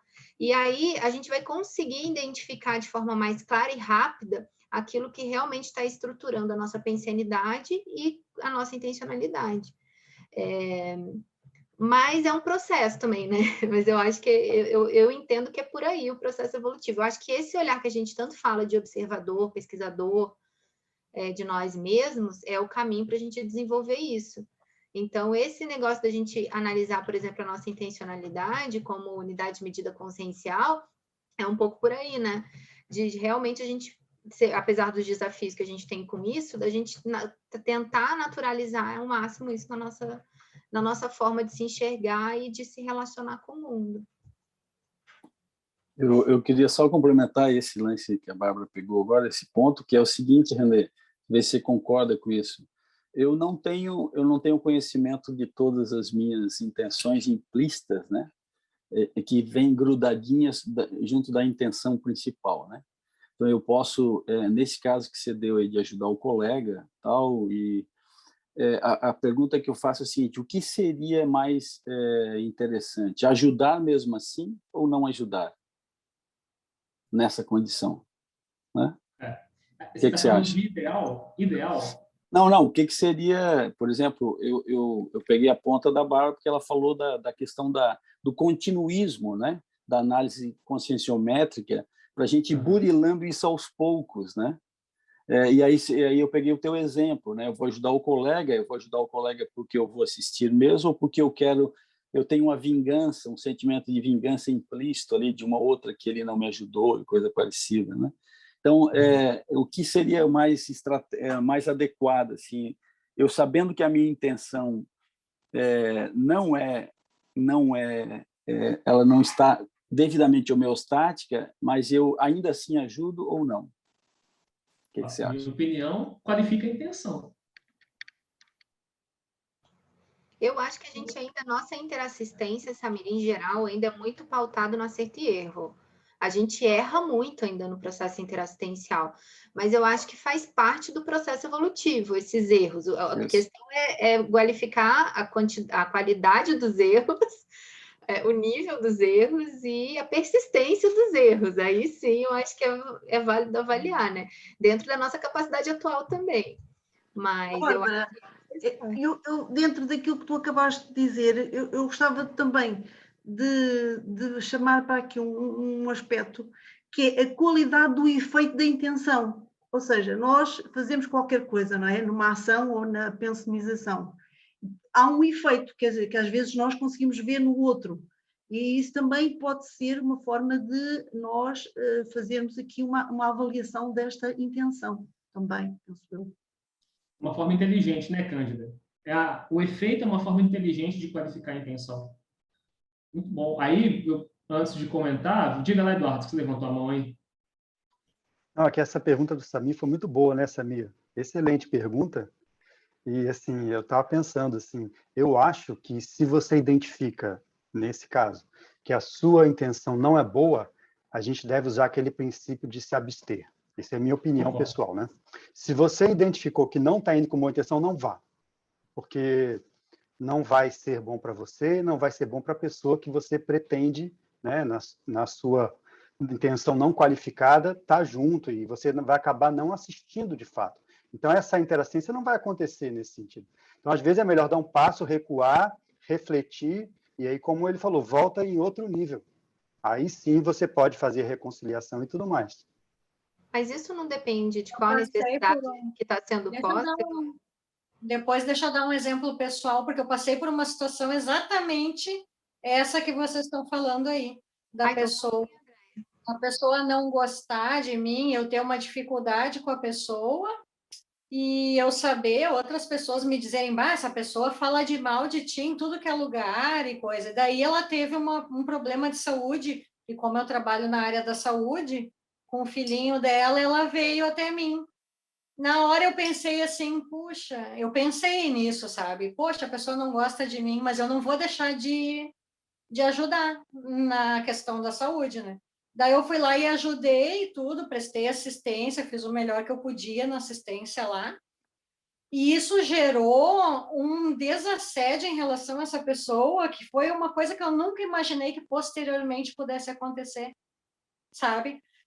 Depois de eu ter passar um ano, mais ou menos, e a pessoa vir até mim, me agradecer e dizer que ela tinha dificuldade comigo, mas que tudo aquilo tinha acabado, porque eu tinha ajudado ela numa situação, mesmo eu achando que puxa, que ruim, eu tenho que ajudar, assim, sabe? Eu não fui com digamos que eu não tenha ido, não é que eu não tive vontade de ajudar, né? Mas eu fui e ajudei, mas eu fiquei pensando nisso aí. Eu não tive uma intenção das melhores, assim, sabe? Eu fiz, mas fiz meio a contragosto, assim. E tu vê que mesmo assim desafiou, entendeu? A situação que ela tinha, mesmo assim se limpou. Então, eu já acho, na minha vivência pessoal, eu não deixo mais de prestar assistência, mesmo que seja alguém que eu tenha uma dificuldade. Porque eu me lembro sempre desse exemplo, entende? Eu me lembro sempre dessa situação, que depois vai limpar com o tempo, entendeu? O tempo sempre limpa essas dúvidas que a gente tem com as pessoas. Mas é por isso que eu falei que eu acho que depende da necessidade posta, porque, assim, uma necessidade médica, por exemplo, de saúde, se você não assistir, isso pode levar a dessoma de outra pessoa ou uma coisa mais grave. Mas, por exemplo, se há uma abordagem interassistencial que possa ser feita por outra pessoa, ou que você possa adiar no momento em que você tenha qualificado um pouco mais, aí eu acho que isso é válido, essa abordagem. Eu acho que depende, por isso que eu falei que eu acho que depende da necessidade posta na interassistência. E aí eu volto e digo assim que, na minha opinião, no ponto que nós estamos de debate, eu acho que essa é uma pergunta que talvez a gente não precise se preocupar com ela. Por que eu acho que a gente não precisa se preocupar? Porque se você reconhece que tem uma intenção de vingança com alguém, eu acho que a pergunta não é se eu assisto ou não, é lidar com isso. Acho que a pergunta é, eu vou colocar toda a minha prioridade para lidar com essa sensação e examinar a intenção e saber que eu não sou uma pessoa ruim ou eu não mereço existir porque eu estou com sentimento de vingança. É entender que lugar a vingança ocupa no seu micro-universo consciencial e entender que ela é uma estratégia totalmente ultrapassada e aproveitar essa experiência para mudar essa estrutura, esse valor no seu micro-universo consciencial para, sim, aproveitar essa oportunidade de assistência para fazer essa virada que a Andrea falou. Então, acho que, assim, talvez, ao invés de se perguntar se assiste ou não, acho que a gente deveria gastar todo o tutano primeiro para qualificar a intenção, mudar essa estrutura, e aí depois, se tiver um dilema, né, é coisa assim urgente, não tem como... Aí você examina, vê qual é a situação, qual é a condição, pesa, olha se o que você está chamando de assistência não vai ser, na verdade, uma forma de humilhar outra pessoa. É uma pergunta ótima, Samir, porque eu acho que ajuda a gente a pensar em tanta coisa, né? Agora, a minha opinião é essa, que antes de partir para o dilema, ir lá no cerne do negócio e aproveitar isso para mudar essa estrutura intraconsciencial. Eu acho que você tinha aberto o microfone aí, diga aí. Não, ainda nesse ponto, assim, uma das opções... Desculpa. Você falar, para a gente tentar retomar a lista, que tem 2 pessoas ainda e está acabando o tempo, mas pode falar. Bem rapidinho, porque é desse ponto, ó. A gente pode, uma opção seria se abster, que o Eduardo trouxe, né? Mas se abster é dentro de uma situação onde você já tem um mecanismo de autoanálise, você pontua você analisa, né, a intenção. Opa, estou indo com a intenção errada aqui. O efeito não vai ser bem o que eu quero. E uma outra coisa é você ajuda por um impulso, por um novo valor, às vezes já um megacom que você tem, você já trouxe, você já acessou, então você vai lá e ajuda. E aquelas intenções que vêm junto, grudadinhas ali, você vai trabalhar depois na reflexão, entende? É isso que eu acho. Então, assim, é por isso que eu falei do exemplo que a Maria José trouxe, assim, a gente não tem condições, em toda circunstância, fazer uma pré-análise da intenção a ponto de agir. A gente está agindo, a gente vai agindo no dia, né? As coisas vão nos atropelando.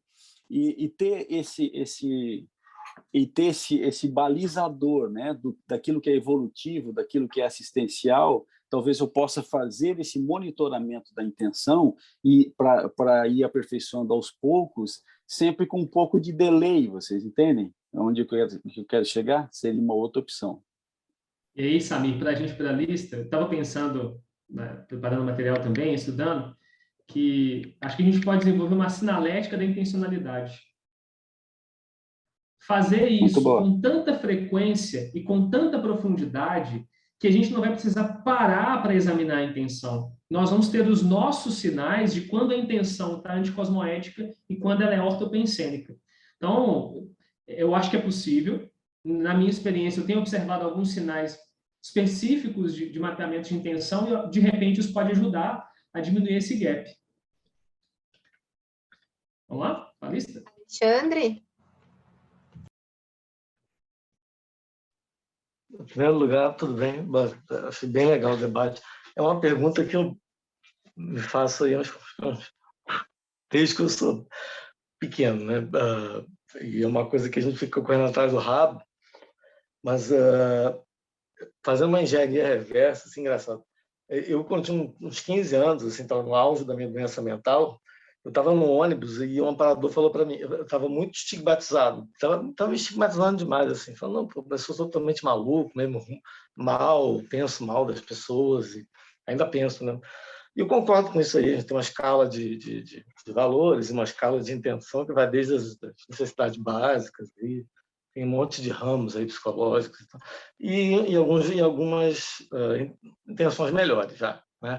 Mas aí, quando eu estava no ônibus, aí eu fiquei, penso mal das pessoas, sou maluco, e aí comecei a jogar contra mim, né? E ele falou, não pensa assim, fica...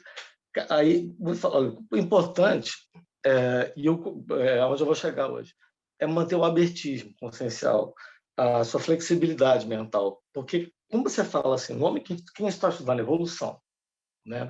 E a gente fala assim, uma coisa evolutiva, no sentido de ela é boa ou ruim, que a gente vai avaliar a intenção, assim, a coisa é boa ou ruim. Evolutivo não é se é bom ou se é ruim.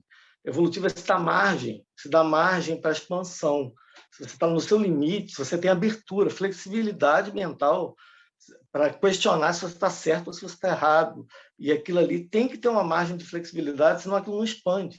Se você acha que você já está sempre certo, você já fechou a questão, a evolução é um abertismo consciencial, flexibilidade para mim, na minha opinião, hoje. Depois de muito tempo pensando nisso. Eu mesmo e o Edu, a gente ficou 3 anos no Holocico, a gente ficou analisando o Valdo, né? A gente fala modus operandi do evoluciólogo, que é o Valdo é nossa cobaia.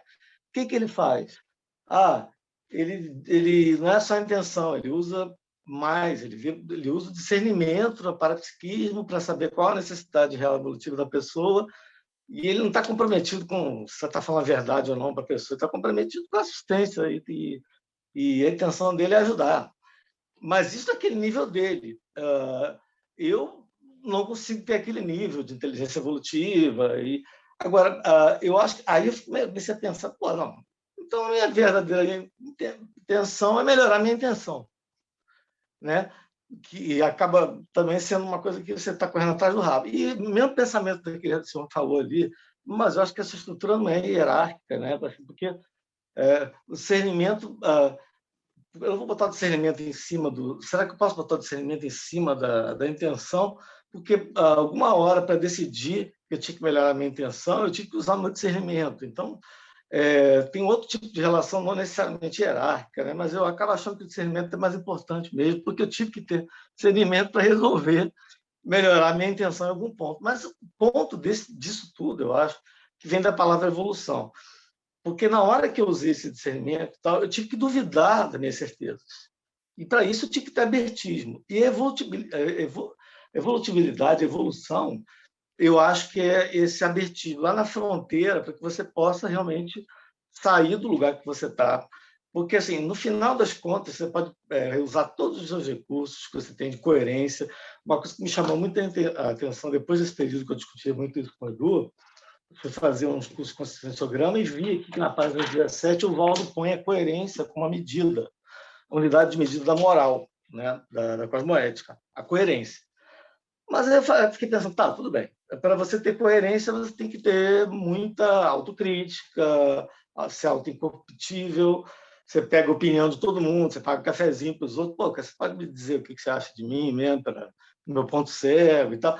Mas, no fundo, depois de todo mundo falar tudo que acha de você, você tentar ser coerente com os valores ideais e tal, você pode se enganar, porque você não está com a flexibilidade suficiente para realmente querer mudar. Muito mal você fala, eu estou indo bem, ou então eu sou um merda. Então, eu acho que, assim, no fundo de tudo, o que vale é o abertismo consciencial. Acaba sendo, no final das contas, o que eu vejo hoje é que eu tento melhorar meu abertismo, minha flexibilidade consciencial, porque isso é que, no fundo, assim, enquanto eu acreditar em certezas absolutas minhas, eu não vou mudar eu não vou mudar meu ponto de vista, ou vou estar me estigmatizando, ou vou estar me vangloriando, e eu nunca vou sair daquele ponto que eu estou, se não mudar a perspectiva. Então, eu acho que na verdade, a intenção é evoluir mesmo. Para evoluir, você tem que ter abertura consciencial e flexibilidade consciencial. E quando a gente não chegar nesse ponto, ou não mantiver isso, que a gente começou lá na vida crítica, lá de entrar uma luz e falar, não, olha, eu acho que eu posso estar errado. Se a gente não tiver esse ritmo de flexibilização, no final das contas, a gente vai estar julgando a gente, e a gente sempre vai poder ser autocondescendente, antirrealista, autocorrupto, a não ser que a gente mantenha uma postura evolutiva, que eu acho que é o abertismo, no final das contas. A gente só evolui tendo o abertismo nesse limite nosso. Então, eu acho que é sinônimo, a nossa intenção tem que ser manter o abertismo, porque isso não tem fim. Então, e a gente tem que aumentar o nosso abertismo em relação a gente mesmo. Eu não tenho a inteligência evolutiva do Valdo, então, eu acho que a única coisa que eu posso fazer é achar que eu não sei tudo e que eu manter minha postura de flexibilidade. O cara me falou lá, você só tem essa doença mental para você saber que você tem que se questionar o tempo todo, e essa coisa tem que ser evolutiva, não só dispositiva. Eu acho que, no fundo, o que determina a evolução é você ter um abertismo no sentido de que você pode estar errado e tem sempre alguma coisa para melhorar. Alexandre, só um comentário. Eu concordo muito com isso que você falou, e eu lembro do Valdo comentando que, do ponto de vista dos amparadores, a pior condição nossa dos assistidos é a teimosia. Então, recalcitrância. Teimosia. Exatamente. Aquela pior condição. Eu acho que a evolução é abertismo mental. Que é isso que você está falando. O abertismo é a antiteimosia. Sustentado. Né? Sustentado. Porque não adianta se eu fiz lá atrás na vida crítica e agora eu voltei a estagnar. Já fui transmigrado 10 vezes e aí agora segurei o osso de novo. Não adianta. Tem que ter flexibilidade. Eu acho que isso é que vai dar o tom de aumento da bolha, de expansão da evolutividade mesmo. Eu acho que, no fundo, a gente recai nisso. Porque é sempre difícil tu criticar a forma como tu pensa. Então, se tu não... Eu concordo... Aí tá. Você pode pegar a opinião de todo mundo. Agora deixou bem mais claro essa coisa. O abertismo é uma coisa fantástica. Porque se pegar o abertismo, se você fechar... Tu está sempre analisando a tua intenção. É complicado. É complicado tu estar sempre analisando a tua intenção. Então, assim... Será, como a pergunta que eu faço aqui, será que eu sou aberto o suficiente para pensar na possibilidade de eu estar pensando de forma errada? É isso mesmo. É isso mesmo. A gente tem que ter um tempo assim, né? Porque se você se culpar, é uma autoindulgência. Você está se perdoando. Você não está fazendo nada. Nada. Então, na verdade, acho que a única coisa você não pode acreditar, você tem que, as suas certezas tem que estar sempre tendo abaladas. Eu acho que não tem outro jeito. A flexibilidade mental é sinônimo de evolução, é abertismo, eu acho. Concordo, Alexandre. A gente estava comentando, inclusive, quando o Nelson falou, né, de não gastar energia com uma imagem sua e estar aberto para a interação. E, no final das contas, eu acho que a flexibilidade está totalmente relacionada à interação, porque é na interação que a gente vai reconhecer o saldo, que não é subjetivo. Mas mesmo na interação... Mesmo na interação, aqui, olha, eu não estou tirando... com todo o feedback, se você estiver fechado, você não vai aceitar o feedback dos outros. Cara. Eu estou integrando no final das contas, o teu nível de flexibilidade, de evolutividade, vai ser determinado pela sua capacidade de mudar de ideia, esse abertismo de continuado. Eu acho que no final na minha opinião, que também posso estar errado, né? Não, eu concordo com você. O que eu estou falando é que eu acho que, nesse processo de flexibilidade, a interação vira régua. Como que você vai saber o que mudar ou não? Não, mas não aberto, vira. Estou aberto. Se você tiver...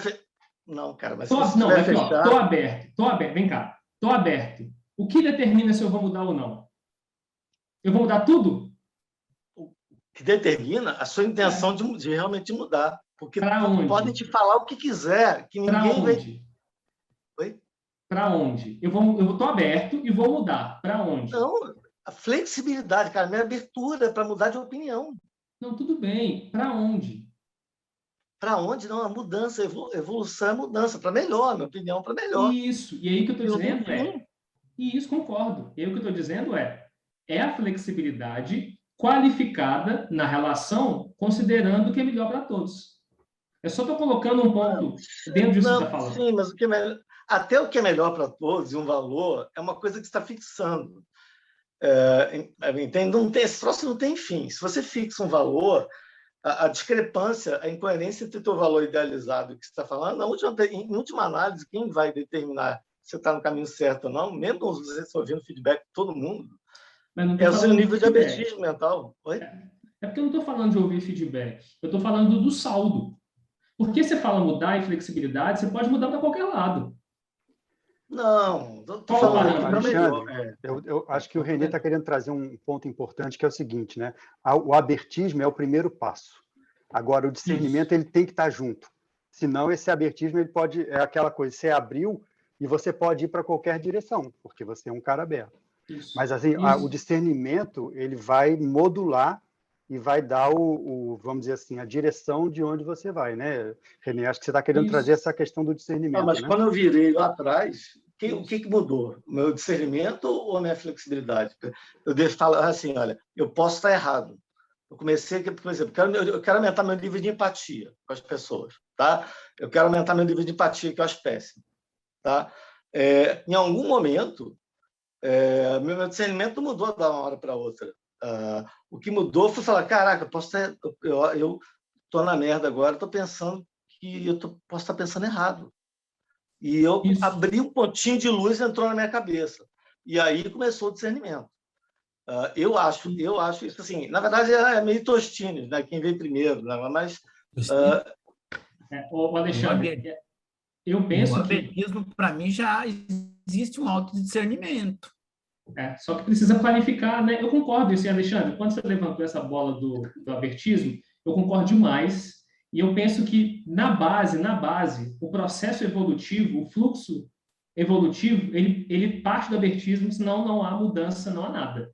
Então, concordo demais com você quando você fala que a flexibilidade é o primeiro passo, para não ficar estagnado em tudo que você construiu. Porque isso corta o fluxo. A minha visão. Concordo. Isso corta o fluxo, porque se eu não estou aberto, eu vou continuar funcionando do mesmo jeito, dando respostas antigas para coisas novas. Super concordo. Concordo demais. E aí o que eu estou levantando é que eu concordo com você e então o segundo passo é, na interação, se eu quero qualificar empatia, o que me diz se eu qualifiquei ou não? O abertismo me deixa presente para qualificar. E a conexão que eu estabeleço com o outro, o saldo assistencial, as mudanças que são geradas, vão me dizendo se a direção que eu estou mudando está melhor ou não. Eu vou ampliando o discernimento a partir do saldo. Eu concordo. O aumento do discernimento não tem fim. Da inteligência evolutiva. Eu acho que o que muda é que, em algum ponto, você se abre e se torna um pouco mais flexível. Depois de muito tempo, o que eu penso. E não que eu consiga fazer isso, não, tá? Eu não estou falando que eu consigo fazer isso, não. É só uma conclusão teórica. Eu entendo. Me permite, querendo te ajudar, René, eu acho que eu entendi o que o René quer dizer. A questão é se balizar nos resultados, né? Nos resultados das interações, para ver se eu estou tendo ganho. O abertismo ele é full time todo o tempo, ele nunca vai parar, os conceitos vão estar sempre sendo renovados. Agora, como é que eu mensuro nesse momento presente, nesse fragmento de tempo, o meu nível de manifestação? É pelos resultados. Se você não flexibilizar a sua mensuração, se você mensurar sempre do mesmo jeito, isso. Não, você vai continuar sempre mensurando do mesmo jeito, você acha que está certo, não vai adiantar interagir. Acho que a gente chegou no consenso. Eu acho que a gente chegou no consenso, assim, de que, Alexandre, quando você levanta a bola do abertismo, eu vou dizer o que eu estou entendendo. Eu acho que a gente está concordando aqui. Não chegando em consenso nenhum. Não, mas eu acho que a gente está chegando no acordo que sem abertismo não adianta mensurar resultado. Tem que ter abertismo. E eu estou entendendo que você está sendo enfático aqui no abertismo, porque o abertismo é igual à intenção, não é banal. Porque um abertismo aberto, de fato, ele dispensa culpa, ele dispensa auto-julgamento, ele dispensa cobrança, porque ele alinha você com eu vou usar um termo amplo demais. Acho que alinha a gente com o fluxo do cosmos. Então, ele é um processo anterior, que se não tiver em todas as etapas, a gente pode ficar ali batendo pino no mesmo lugar. Então, eu estou entendendo que quando o Samir fala isso, quando eu falo Eduardo e você, a gente está... Eu não estou entendendo que a gente está concordando. E dizendo que, poxa, abertismo é fundamental para qualquer movimento. A partir daí, sempre ter atenção ao abertismo. Sinônimo de evolução, de expansão, é abertismo. Porque a métrica, sendo no final das contas a nossa própria avaliação, está sujeito, sempre vai estar sujeito a níveis infinitos. Então, a gente tem que estar aberto para mudar. Então, no final das contas, minha opinião... Desculpe também, então, obrigado, foi muito bom o debate, legal. Eu vou fazer a chata aqui, só porque a gente chegou no horário. Você finaliza, René? Sim, eu só quero falar rapidinho. Acho que a Tereza tinha colocado aqui de falar da cognição no chat, né? Não é isso, Tereza? É isso, René. Justamente entrou bem nesse último debate. Isso. Porque se a gente entende que cosmoética é o melhor para todos, então não existe ganhos laterais, mas ganhos de todos os lados. E entender que o melhor para todos, às vezes, é aquilo que nos contraria, é porque a gente ainda tem que aprender. E aí é que entra o nível cognitivo da consciência, que é aquele mais maduro que abre mão. Que é a flexibilidade. Que é a flexibilidade do abertismo. Exato.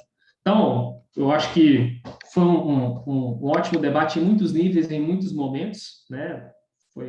Foi ótima a participação de todas e todos, e vai ficando o convite para que a gente traga para a rotina, para o dia a dia, esse olhar aberto, desdramatizado e profundo para as nossas intenções, para que a gente vá ajustando a bússola intraconsciencial cada vez mais próximo desse fluxo do cosmos, cada vez mais próximo dessa manifestação dos amparadores, e que a gente perceba fazendo isso que o nosso discernimento aumenta, a nossa vida melhora, a vida das pessoas melhora em volta. Então fica esse convite para que a gente invista tempo, energia e tudo mais que a gente tiver de recurso para qualificar a intenção, que é o parâmetro, a unidade de medida da nossa consciencialidade, né? Então, muito obrigado a todos aí e até as próximas.